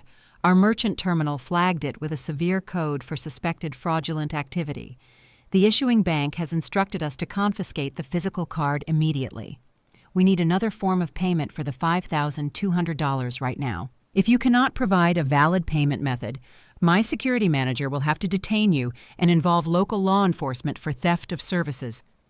Chloe looked at the server, her mouth opening and closing in silent horror. She turned frantically to her group of friends, the champagne still dripping steadily from her chin and ruining the white leather sofa beneath her. "Guys," she stammered, her voice cracking with hysteria. "Can you guys please split this? I will pay you back tomorrow. I swear Marcus will wire you the money first thing in the morning. Please, I cannot be arrested. I am pregnant." The blonde woman in the red dress took another massive step back, violently shaking her head. "Are you crazy?" she snapped, holding her designer clutch tightly against her chest as if Chloe might try to rip it from her hands. "I am not putting a $5,000 bar tab on my personal credit card. You ordered all those premium bottles, Chloe. You insisted on the sparklers. This is your problem, not ours." One by one, the women who had just been toasting to her fabricated wealth and laughing at my expense began looking away. They checked their phones, muttered weak excuses, and quietly edged their way out of the VIP section, melting into the crowded dance floor. Loyalty among parasites only lasts as long as the free drinks keep flowing. The moment the money stops, the illusion shatters. I set my empty crystal flute down on the glass table with a sharp, satisfying clink. I picked up my designer clutch and smoothed the front of my pristine black dress. Chloe looked at me, sheer terror radiating from her wide eyes. She reached out her wet hand, hovering in the air, as if she was actually going to beg the woman she had just spent 2 hours humiliating to save her from going to jail. "Have a wonderful night, Chloe," I said softly, flashing her a bright, flawless smile. "Make sure you get a receipt for those dishes." I turned my back on the VIP section and walked confidently toward the exit. I did not look over my shoulder when the large security guard firmly grasped Chloe by the arm. I did not stop walking when she started crying hysterically, screaming my name, and begging the server to run the card just one more time. I simply stepped out of the heavy, suffocating atmosphere of the nightclub and out into the cool, refreshing night air of Atlanta. The first domino had officially fallen, and it was the most beautiful sound I had ever heard. I drove home from the nightclub in absolute silence. The cool leather of my car seat grounded me, and the quiet hum of the engine provided the perfect soundtrack to my victory. When I stepped into my townhouse, it was empty and pristine. I carefully hung up my black designer dress, wiped off my makeup, and slipped into a pair of silk pajamas. I crawled into the center of the large master bed, turned on a dim reading light, and opened a book. But I was not actually reading. I was listening. I was waiting for the inevitable explosion. The trap I had set with the federal authorities was officially springing shut, and Marcus was currently caught right in the mechanical teeth.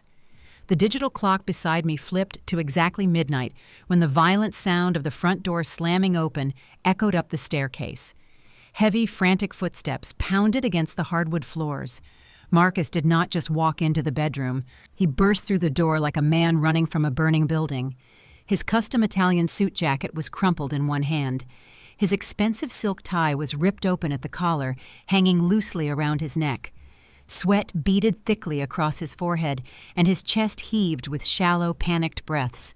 The sheer terror radiating from his body was palpable, and for a woman who had been betrayed so deeply, it was incredibly intoxicating to witness. "Nia!" he gasped, dropping his jacket onto the floor and pacing frantically at the foot of the bed. "Something is wrong. Something is massively wrong with my accounts." I sat up slowly, putting a perfectly practiced expression of sleepy confusion on my face. "What are you talking about, Marcus?" I asked, making my voice sound groggy. "It is midnight. Where have you been?" He ran both hands over his head, his eyes wild and completely unfocused. "Everywhere. I have been everywhere trying to fix this. I tried to pay for a business dinner downtown and my corporate card declined. I thought it was just a terminal error, but then I tried to pull cash from an ATM and it said my account was locked." Then Chloe called me crying hysterically from the club. She said the black card was confiscated for suspected fraud and security nearly arrested her. He stopped pacing and stared at me, his voice pitching higher with genuine desperation. "I cannot access a single cent, Nia. My business accounts are entirely frozen. My personal checking is locked out. Even my emergency credit lines are throwing decline codes. The automated banking system will not even let me speak to a human representative. It just keeps giving me a severe compliance error code. Someone hacked me or my agency is under some kind of targeted financial attack. If I cannot access my capital by tomorrow morning, my entire draft pick deal is going to collapse and I am ruined." I threw off the silk sheets and walked over to him. I placed my hands gently on his tense shoulders, forcing him to stop pacing. I looked deeply into his panicked eyes, projecting the ultimate aura of a supportive, highly knowledgeable banking executive. "Marcus, breathe," I said softly. "You are spiraling. Sit down for a second and let me think." I guided him to the edge of the mattress. He collapsed onto his bed, burying his face in his hands. I went to the master bathroom, poured him a glass of cold water, and brought it back. "Drink this," I commanded gently.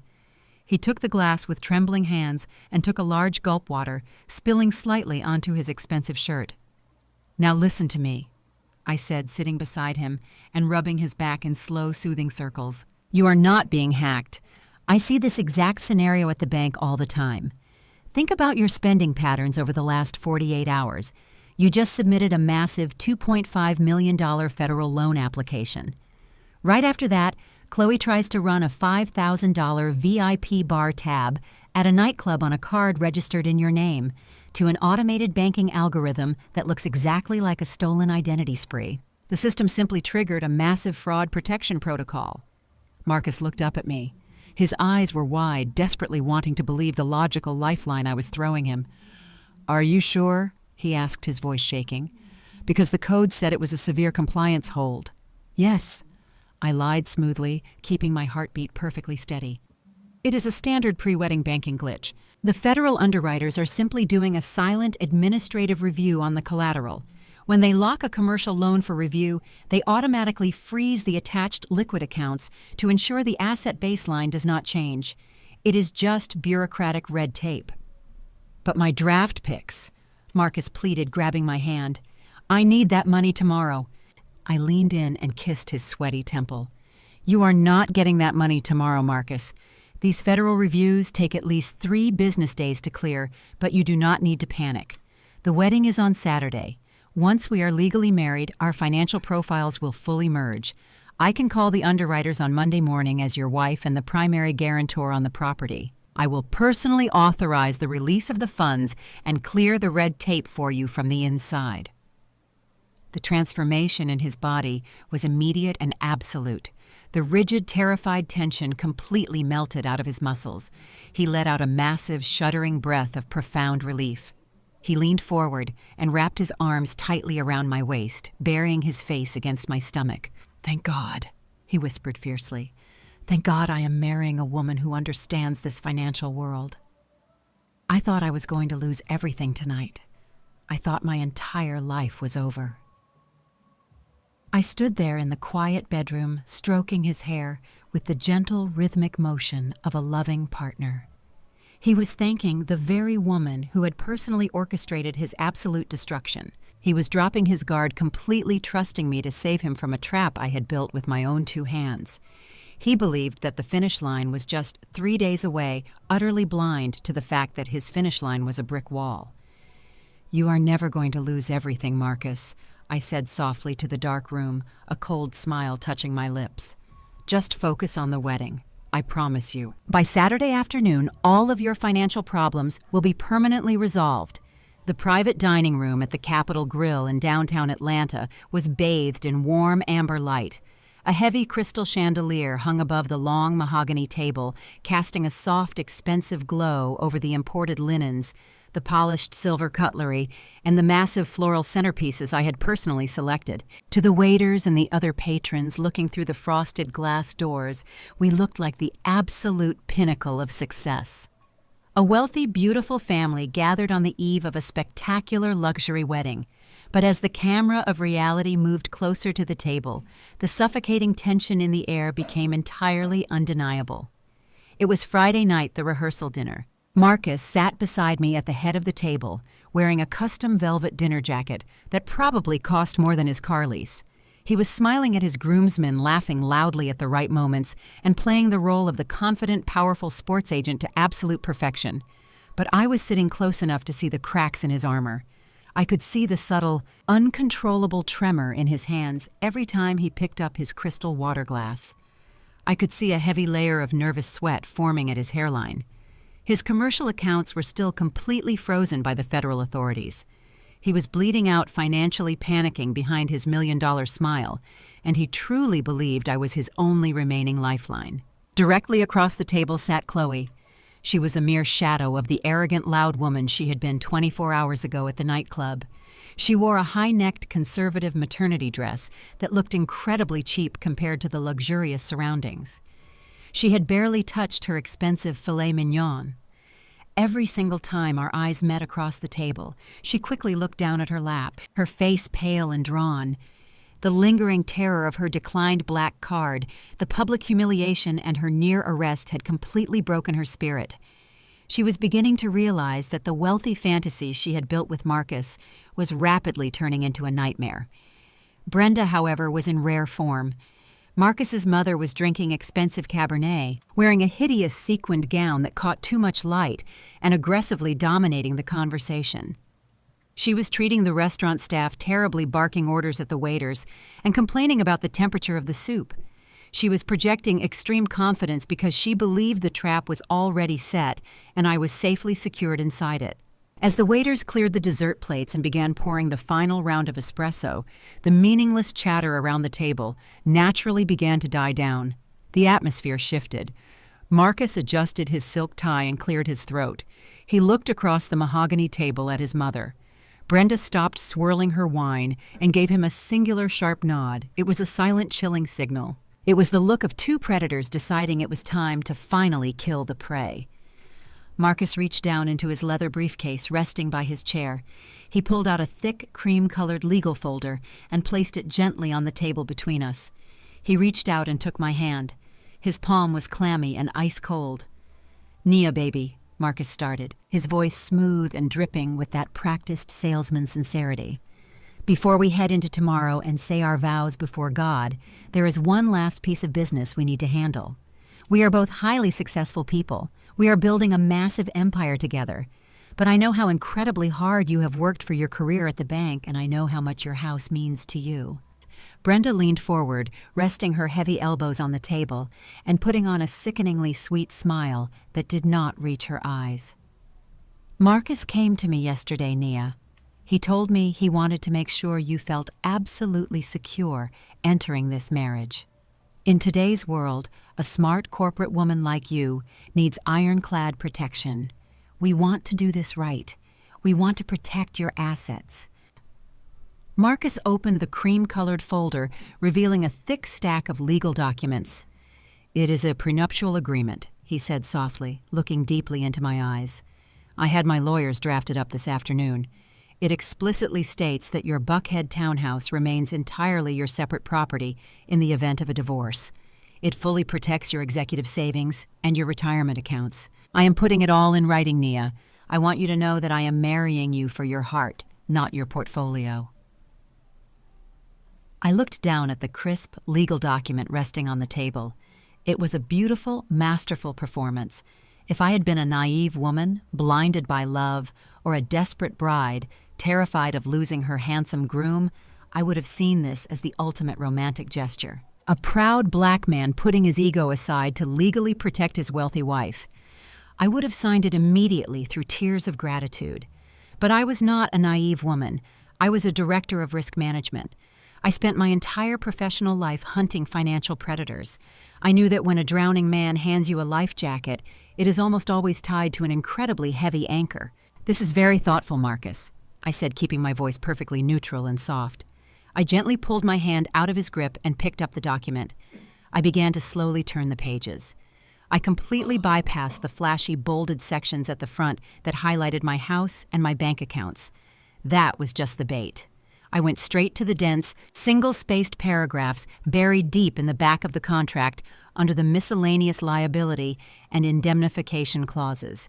That is exactly where corporate criminals always bury the bodies. It took my trained eyes exactly 45 seconds to find the trap. Section 8, paragraph C. The language was incredibly dense, wrapped in complicated corporate legal jargon designed to confuse a layman. But the core translation was painfully simple and absolutely devastating. By signing this document to allegedly protect my physical property, I was simultaneously agreeing to assume joint and several liability for any commercial debt lines of credit or federal loans incurred by Apex Sports Management prior to the date of the marriage. The sheer audacity of the document made my blood run cold. They were not trying to protect my house. They were trying to legally bind me to the $2.5 million Small Business Administration loan. Marcus knew his federal application was currently frozen in a severe compliance review. He knew the forged signature on the collateral form was a massive radioactive vulnerability. He was terrified the authorities were closing in on him. If he could trick me into signing this prenuptial agreement tonight, he could present it to the federal underwriters and the FBI tomorrow morning as proof that I was a willing, legally bound participant in his corporate debt. He was trying to legally chain me to his sinking ship so I would go down with him and take the financial impact. I slowly looked up from the document. Marcus was staring at me, his eyes wide and hungry, completely desperate for me to pick up the expensive pen resting beside the folder. Brenda was holding her breath, her fake supportive smile frozen on her face like a plastic mask. Chloe was watching me from across the table with a mixture of deep jealousy and nervous anticipation. They were all holding their collective breath, waiting for the stupid, blindly loyal woman to sign away her total financial freedom just to save their toxic family. They thought I was an easy mark. They thought I was trapped by the pressure of the rehearsal dinner and the watchful eyes of our guests. They had absolutely no idea that I had brought my own weapons to the table. I did not close the cream-colored folder. I kept my eyes locked on the dense paragraph at the bottom of page 12. The absolute silence in the private dining room stretched tight heavy with the unspoken desperation of the three people sitting around me. Marcus shifted his weight, his velvet dinner jacket rustling against the mahogany chair. Before Marcus could formulate a lie to push me into signing, a man sitting at the far end of the table cleared his throat. It was Donovan, the aggressive, highly paid corporate attorney Marcus kept on retainer for his sports agency. Donovan stood up and smoothed his expensive silk tie. He walked over and stood right behind Marcus, placing a heavy, reassuring hand on his client's shoulder. "It is merely standard boilerplate language, Nia," Donovan said, his voice slick and coded in false professionalism. "I drafted that clause myself. It is a reciprocal indemnification provision. It simply means that since Marcus is waiving any future claim to your personal real estate, you are mutually agreeing not to interfere with the corporate liability structure of his agency. It is a completely standard protection for high-net-worth entrepreneurs. You have absolutely nothing to worry about." I looked up from the document, shifting my gaze directly into Donovan's eyes. "I am a director of risk management, Donovan. I read risk assessment contracts for breakfast. Section 8, paragraph C, does not say I agree to not interfere. It explicitly states, I assume joint and several liability for all commercial debts incurred prior to the marriage. That is not boilerplate. That is a financial death sentence for the guarantor." Donovan offered a patronizing, tight-lipped smile. He looked at me the way shady lawyers always look at women they assume they can intimidate with legal jargon. "You are misinterpreting the corporate veil doctrine, Nia. But we are on a very tight timeline tonight. The rehearsal is tomorrow. We need this executed immediately to file it with the county clerk before the weekend." I leaned back in my chair and folded my hands neatly on my lap. "I am sure we do," I replied calmly. "But I have a strict personal policy. I never sign binding legal contracts without my own counsel reviewing them first." Brenda slammed her wineglass down on the table. "For heaven's sake, Nia, it is Friday night. Where are you going to find a lawyer at 8 o'clock in the evening to read a piece of paper that my son is generously giving you to protect your own house? Stop stalling and sign it." I smiled warmly at Brenda. "I do not need to find one. I brought him with me." I raised my right hand and gave a subtle two-finger wave toward the frosted glass doors of the private dining room. The heavy doors immediately swung open. A tall, impeccably dressed man holding a slim leather briefcase stepped into the room. He wore a charcoal gray suit that radiated authority and carried himself with the absolute precision of a seasoned predator. His name was Harrison. I had introduced him to the hostess earlier as my family attorney. In reality, he was the lead undercover financial investigator for the bank's fraud division directly assigned to my case by Special Agent Hayes. Marcus visibly flinched. Donovan narrowed his eyes, his posture instantly becoming rigid. Chloe, who had been quietly shrinking into her chair, suddenly sat up straight. She looked at Harrison, then looked at me, a smug, highly irritated grin spreading across her face. She rolled her eyes and crossed her arms over her cheap maternity dress, clearly thinking I was just being a difficult, paranoid woman trying to ruin a nice family dinner. "Everyone," I said smoothly, gesturing to the man now standing beside my chair, "please meet Harrison. He has handled my personal estate and private financial matters for years. Harrison, this is Marcus, his mother, Brenda, and his legal counsel, Donovan." Harrison offered a brief, perfectly polite nod. "Good evening." Nia informed me that a prenuptial agreement was being presented tonight. As her fiduciary representative, I am here to review the terms. Donovan stepped forward, puffing his chest out to establish dominance. "With all due respect, Counselor, this is a highly private family dinner. The document is incredibly straightforward. There is no need for opposing counsel to turn a wedding rehearsal into a hostile negotiation." Harrison did not even blink. He reached down, picked up the cream-colored folder from the table, and pulled a silver pen from his jacket pocket. "A competent attorney never fears a secondary review, Donovan, unless, of course, the document contains material non-disclosures." The rapid, silent exchange of power in the room was spectacular. The camera of my attention shifted rapidly between them. I watched Donovan's jaw clench. I watched Marcus swallow hard, a fresh bead of sweat rolling down his temple. I watched Chloe smirk, completely oblivious to the legal execution taking place right in front of her. Harrison flipped directly to page 12. He read the clause in silence for exactly 10 seconds. When he looked back up, his eyes were devoid of any warmth. "This clause binds my client to Apex Sports Management's existing commercial debt." Harrison stated, his voice cutting through the room like a scalpel. "Joint and several liability. If I allow her to sign this, she is financially responsible for every single loan your client currently holds." Donovan stepped closer, dropping his friendly facade entirely.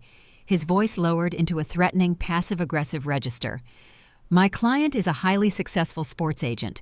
Apex Sports Management operates on standard cash flow. There are no massive debts.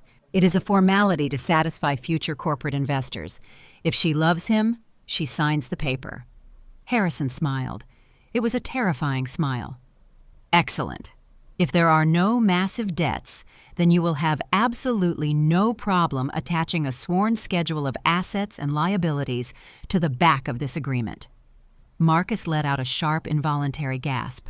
Harrison turned his sharp gaze directly onto Marcus. "A schedule of assets and liabilities is a legally binding affidavit.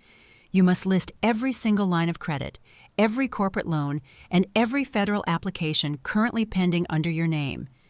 If you sign it and you omit a debt, say a multi-million-dollar federal loan pending with the Small Business Administration, you commit perjury. So, Mr. Donovan, produce the schedule. My client will sign your indemnification clause the very second your client signs a sworn statement that his company is debt-free." The trap was utterly flawless. Harrison was using complex legal doublespeak to force Marcus into a corner with no exits. If Marcus refused to produce the schedule, I would legally refuse to sign the prenuptial agreement. Without my signature on the liability waiver, his federal loan application would be rejected on Monday morning.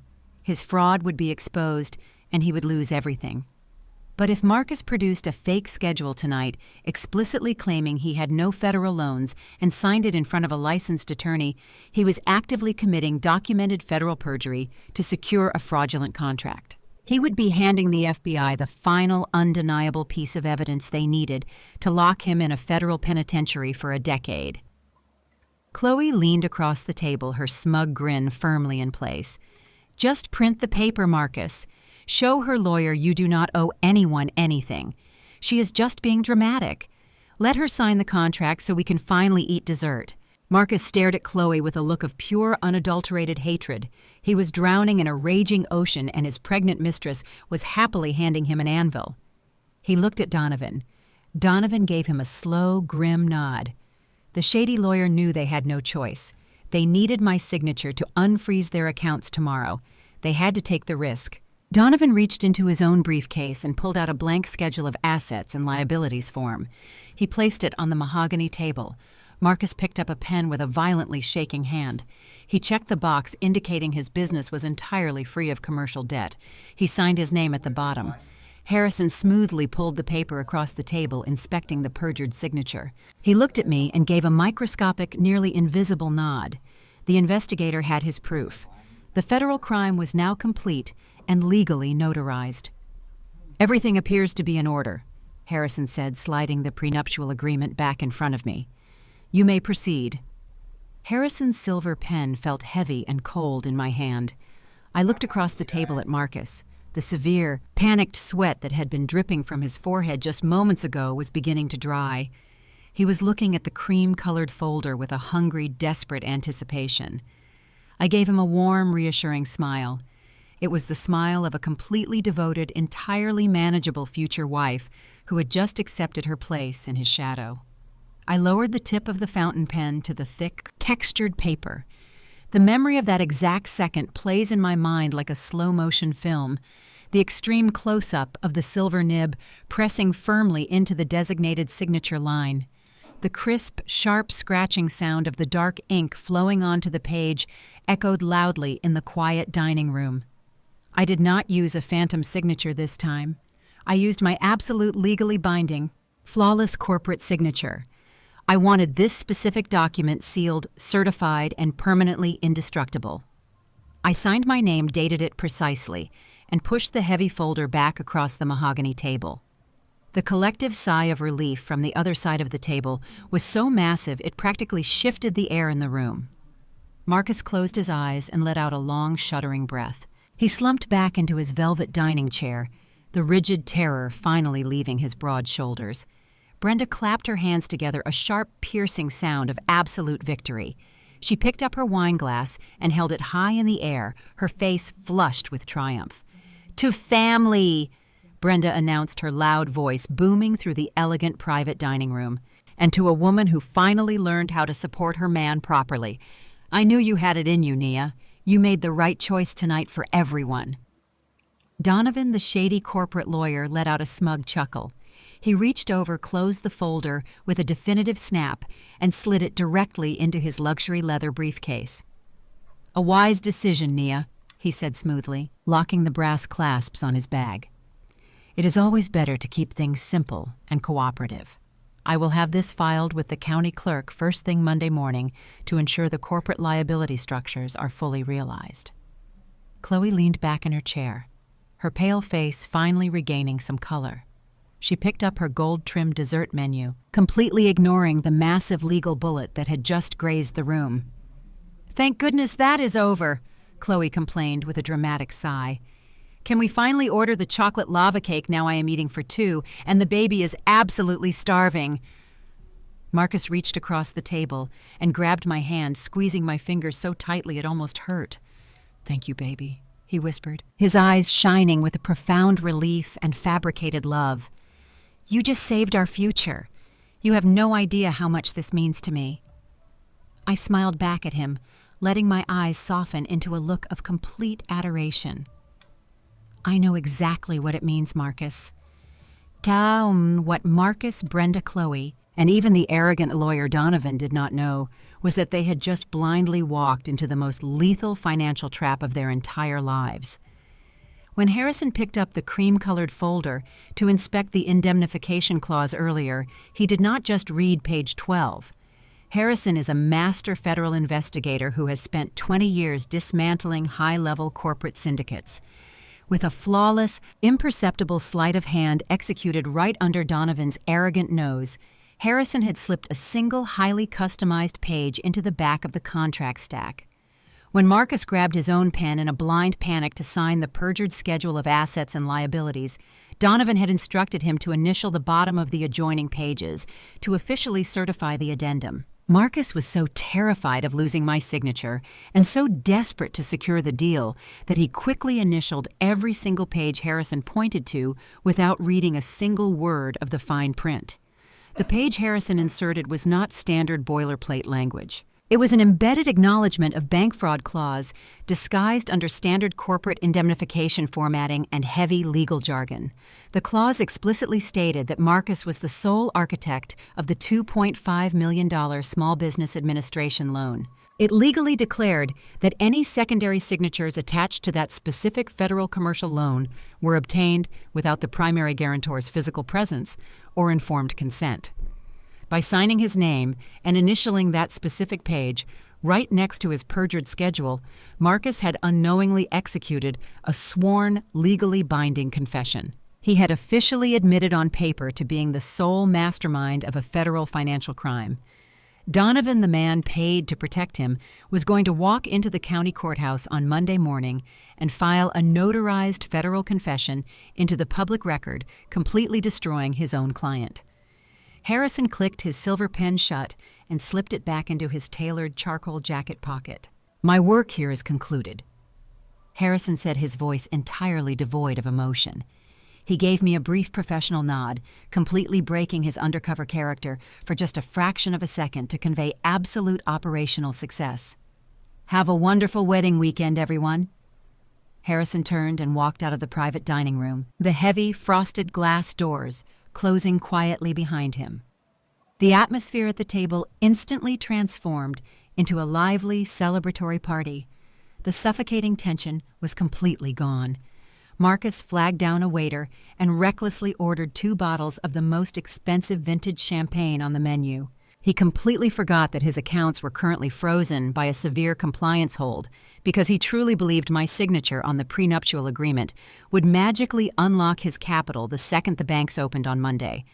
The waiters brought out decadent chocolate cakes, fresh berries, and tall crystal flutes. Brenda laughed loudly, telling embarrassing childhood stories about Marcus while aggressively dominating the conversation. Chloe ate her dessert with a sickeningly smug expression on her face, rubbing her pregnant belly and acting like the undisputed queen of the castle. They toasted to the lavish wedding. They toasted to the limitless future of Apex Sports Management. They toasted to the baby growing in Chloe's stomach. I sat quietly in my chair, sipping my sparkling water, surrounded by people who were actively celebrating their own impending incarceration. I watched Marcus drink his champagne in large, greedy gulps, his handsome face glowing with arrogance and absolute relief. I watched Brenda gloat about her superior family values and traditional wisdom. I watched Chloe play the role of the innocent, fragile mother-to-be who had finally secured her wealthy lifestyle. Let them enjoy the warm chocolate cake. Let them drink the expensive vintage champagne. Let them sleep peacefully tonight in their luxurious hotel suites, dreaming of the millions of dollars they thought they had successfully stolen from me. Tomorrow was Saturday, the wedding day. The day I would stand at the altar in front of 300 guests, the national sports media and the federal authorities, and burn their entire world to the ground. Marcus raised his glass to me one final time before the dinner concluded, the golden bubbles catching the chandelier light. "To the most beautiful, supportive bride in the world," he declared proudly. I raised my water glass and gently clinked it against his crystal flute. "To getting exactly what we deserve," I replied. The camera glides high above the historic Biltmore ballrooms in the heart of Midtown Atlanta. It sweeps down from the vaulted, hand-painted ceilings, capturing the sheer, breathtaking scale of a $150,000 wedding. Hundreds of pristine white orchids cascade from massive crystal chandeliers suspended in the air like floating clouds. The grand center aisle is completely carpeted in a thick, flawless layer of white rose petals. Tall, glowing pillar candles line the walkway, casting a warm, flickering golden light over the polished marble floors. Every single detail in the massive room screams wealth power and absolute perfection. It is a visual masterpiece of luxury event planning funded entirely by my executive salary, and it serves as the ultimate, inescapable public arena for the destruction I am about to unleash. The camera pans slowly across the divided guest list, highlighting the stark, fascinating contrast between the two sides of the room. On the groom's side sits the flashy, high-stakes world of professional sports. Dozens of Marcus's top-tier athlete clients fill the front rows. There are starting point guards, defensive linemen, and rising track stars wearing brightly colored custom suits, laughing loudly and checking their diamond-encrusted watches. They are the vital capital Marcus desperately needs to keep his sports agency afloat, the very people he has lied to and manipulated to project an image of extreme success. Sitting right in the center of the front row, basking in the glow of the chandeliers, is Brenda. She is wearing an extravagant gold fascinator that rudely blocks the view of the people behind her. She sits like a triumphant queen mother, her chest puffed out, radiating the smug, toxic satisfaction of a woman who believes she has successfully conquered my bank accounts and secured her son's fraudulent empire. On the bride's side sits the quiet, ruthless power of the corporate financial sector. My managing directors, senior vice presidents, and corporate mentors sit in perfectly tailored, understated charcoal and navy suits. They are not checking their watches. They are not taking selfies. They are sitting perfectly still, their eyes sharp and analytical. Scattered strategically among them, completely unidentifiable to the athletes across the aisle, are a dozen undercover federal agents and compliance officers. They are wearing sharp suits blending in perfectly, with the bankers their earpieces hidden beneath their collars. They are simply waiting for my signal. At the end of the long, petal-strewn aisle stands a massive, towering floral archway. Underneath it stands Marcus. He looks exactly like a man who believes he has just successfully conquered the world. He is wearing a custom black velvet tuxedo that fits his broad shoulders flawlessly. His hands are clasped confidently in front of him, and he is flashing that million-dollar camera-ready smile to his high-profile clients in the audience. The severe panicked sweat from the night before is completely gone. He believes the prenuptial agreement he signed last night magically erased his massive federal liabilities. He believes my signature is currently working its way through the banking system, unlocking his frozen corporate accounts.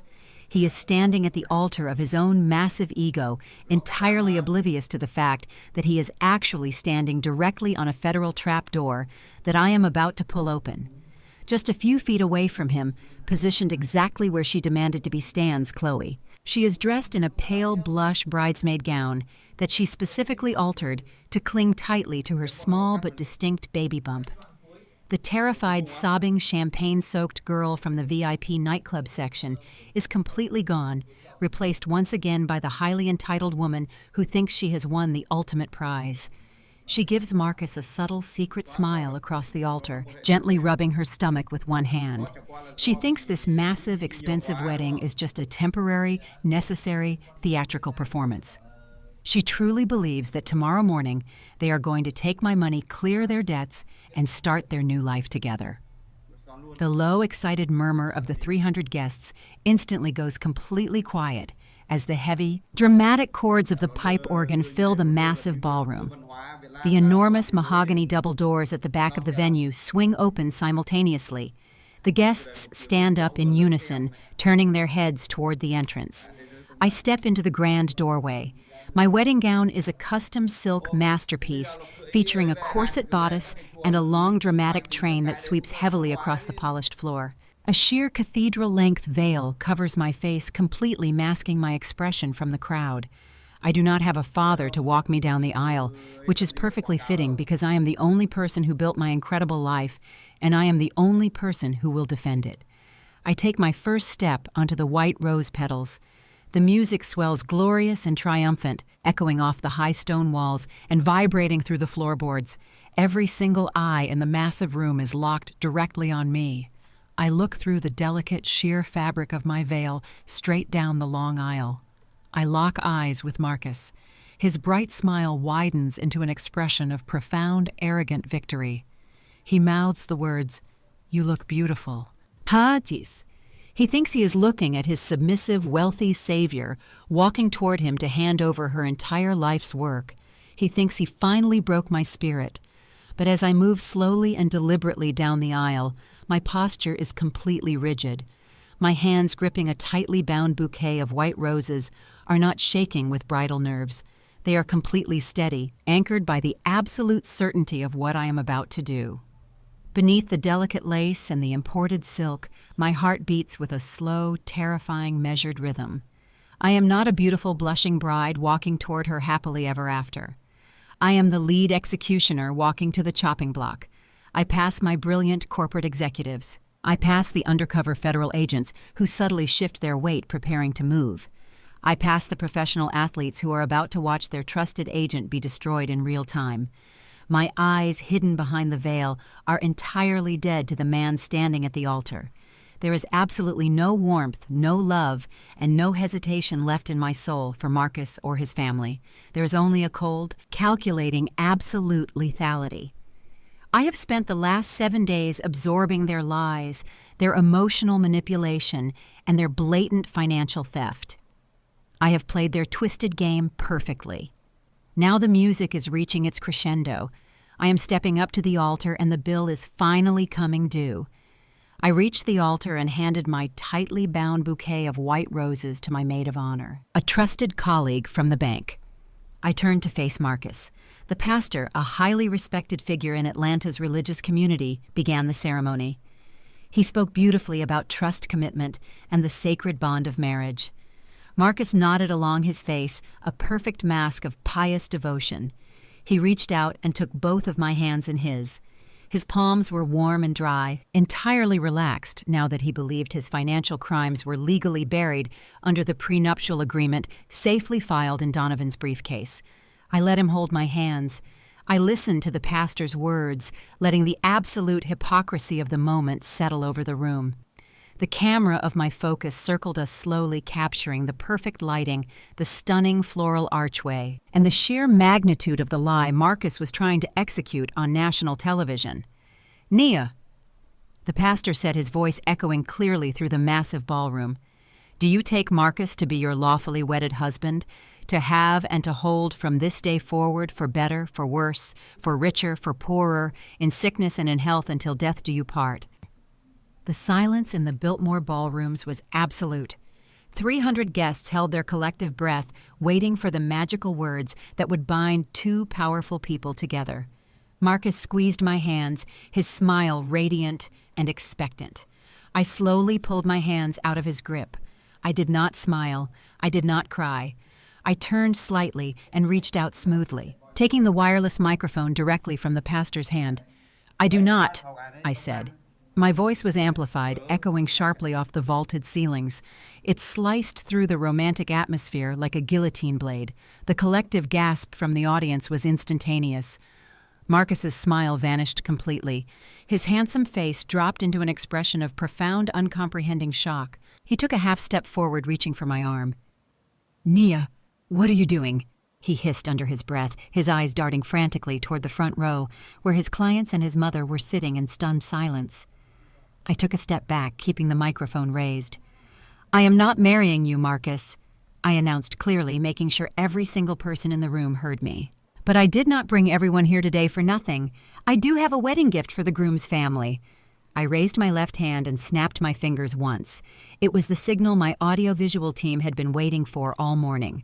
The massive, incredibly expensive LED screens positioned behind the floral archway, which were supposed to display a romantic slideshow of our engagement photos, suddenly flickered.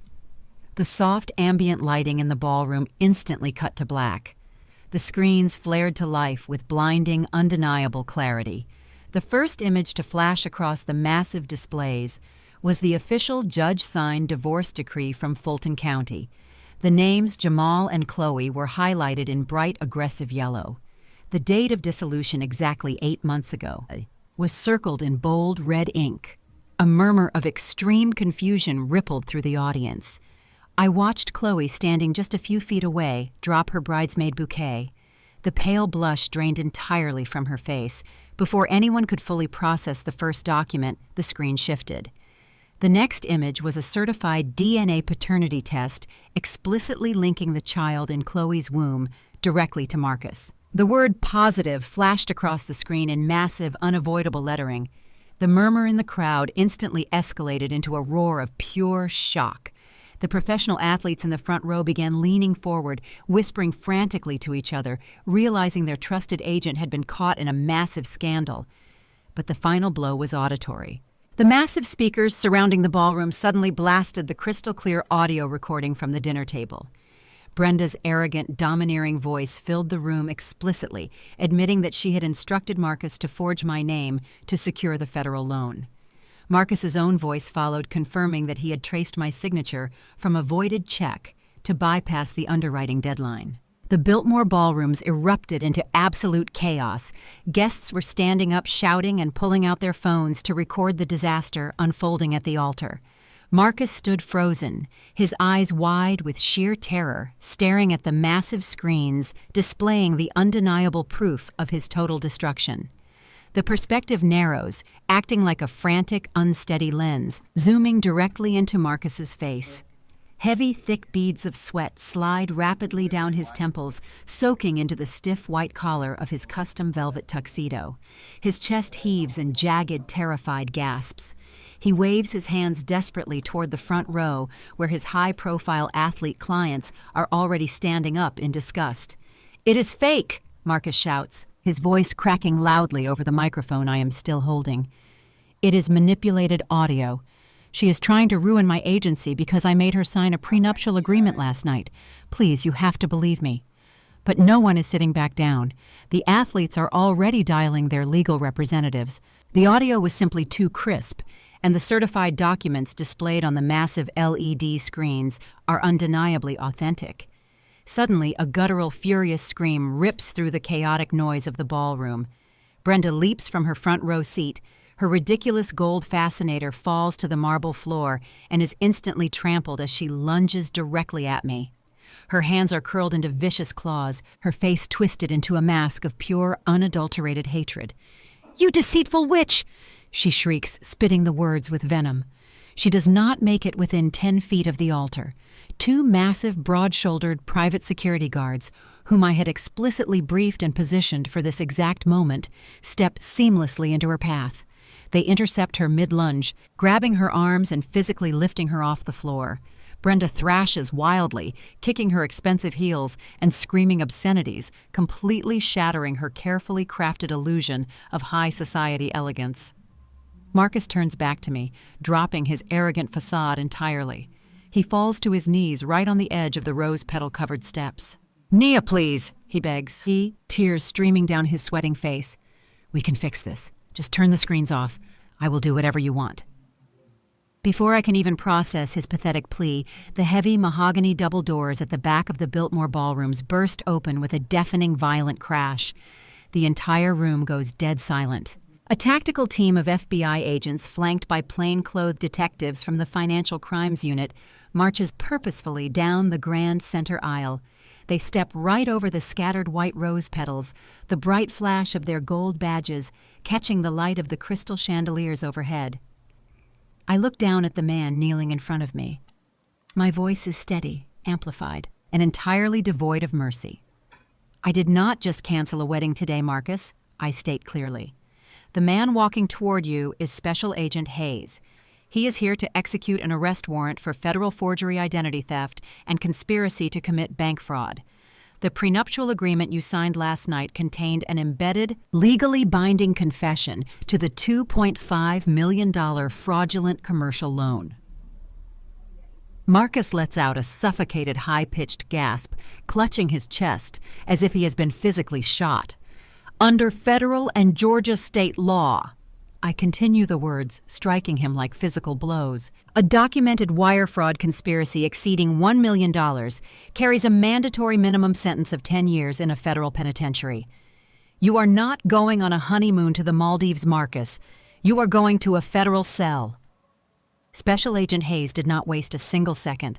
He stepped past the massive floral arrangements, grabbed Marcus by the collar of his custom velvet tuxedo, and hauled him roughly to his feet. The sharp metallic click of steel handcuffs snapping around Marcus's wrists echoed loudly through the microphone still resting in my hand. Hayes began reading him his Miranda rights, the dull, bureaucratic language of the law completely overriding the romantic ambiance of the ballroom. Marcus did not fight back. His legs completely gave out. He hung in the grip of the federal agents, a broken, humiliated man sobbing uncontrollably in front of everyone he had ever tried to impress. To his right, Chloe finally comprehended the absolute reality of her situation. The wealthy provider she had stolen was going to federal prison. Her meal ticket was entirely gone. She was legally divorced, completely broke, and facing a $5,000 nightclub debt she could not possibly pay. She collapsed onto the white rose petals, ruining her blush bridesmaid dress, sobbing hysterically and clutching her stomach. But no one rushed to comfort her. Brenda, desperate to regain control of the narrative, suddenly shrieked and grabbed her chest. She threw herself onto the marble floor, thrashing wildly and screaming that she was having a massive heart attack. But the venue's standby paramedics simply walked over, checked her strong racing pulse, and instructed the security guards to escort her out of the building for trespassing. Her final pathetic theatrical performance was completely ignored by the authorities. I looked at the front row. Every single professional athlete Marcus had recruited to build his fake empire was already on their cell phone. They were loudly instructing their lawyers and public relations managers to sever all ties with Apex Sports Management immediately. His business evaporated into thin air before he was even marched out the front doors of the venue. The camera of my life slowly began to pull back, keeping me perfectly centered in the frame. As the absolute chaos continued to unfold around me, I reached up and carefully pulled the diamond pins from my hair. I let the heavy cathedral-length veil slip off my shoulders and fall to the floor, leaving it behind in the dirt and the crushed rose petals. I turned my back on the altar and began walking down the long, beautiful aisle. A catering waiter was standing frozen near the exit, holding a silver tray of vintage champagne. I smoothly picked up a crystal flute without breaking my stride. I stopped at the grand mahogany doors and turned around to face the stunned, silent crowd of corporate executives and remaining guests. The lobster buffet has been paid for in full and is currently open in the reception hall.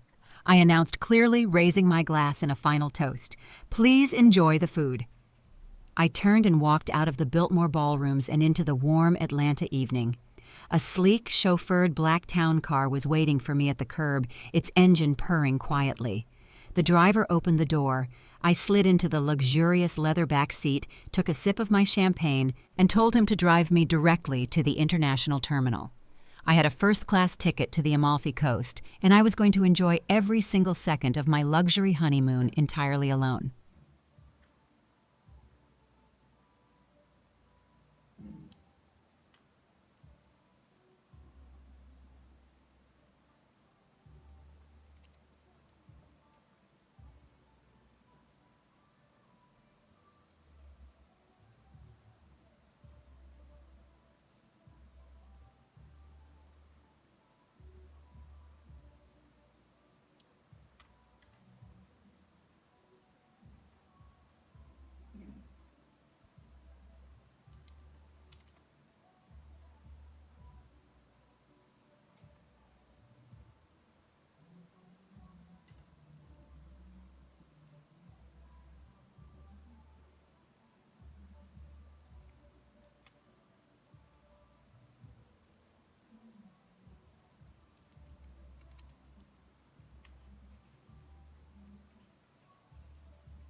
microwave bị cắt cắt ấy phải không Long?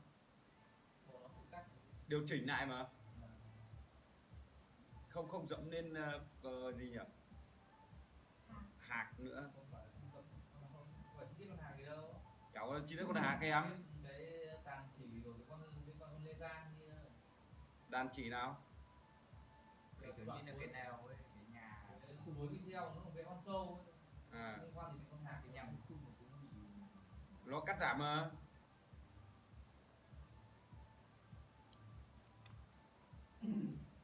đúng. Nó là những con hạt hạt của trứng đồng Nam. Các bạn đi đâu? Cắt đấy liên quan gì đâu rồi. Thế bọn nó bỏ cắt mà nhỉ? Các cái đoạn cuối Rồi cuối cùng á? những cái nước biểu tượng con rồng cuối rồng thì Nhưng mà đéo bị xóa khỏi YouTube. Xóa không sao được, nó là một hệ thống của em. Nó chẳng qua là do bị dị nghị nhiều quá đúng không? đây là đang liên quan đến con lê gian như là bảo là tác phẩm tàn chỉ của nó khóa đi kiện thì kiện thì kiện. Nó xóa luôn, nó sợ gì đâu.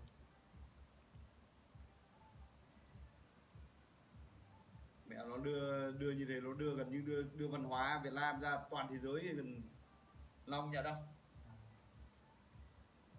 Chưa đầy 1 tiếng 1 triệu người lượt xem mẹ, cả thế giới công nhận. Đưa văn hóa gì Việt Nam lên thế giới, văn hóa gì?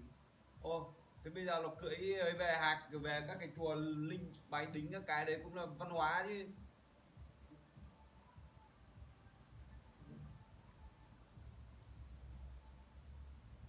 Đấy là một một sự ấy, cần gì phải quảng cáo đâu.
Đấy vẫn 36 cái đấy, tông nam.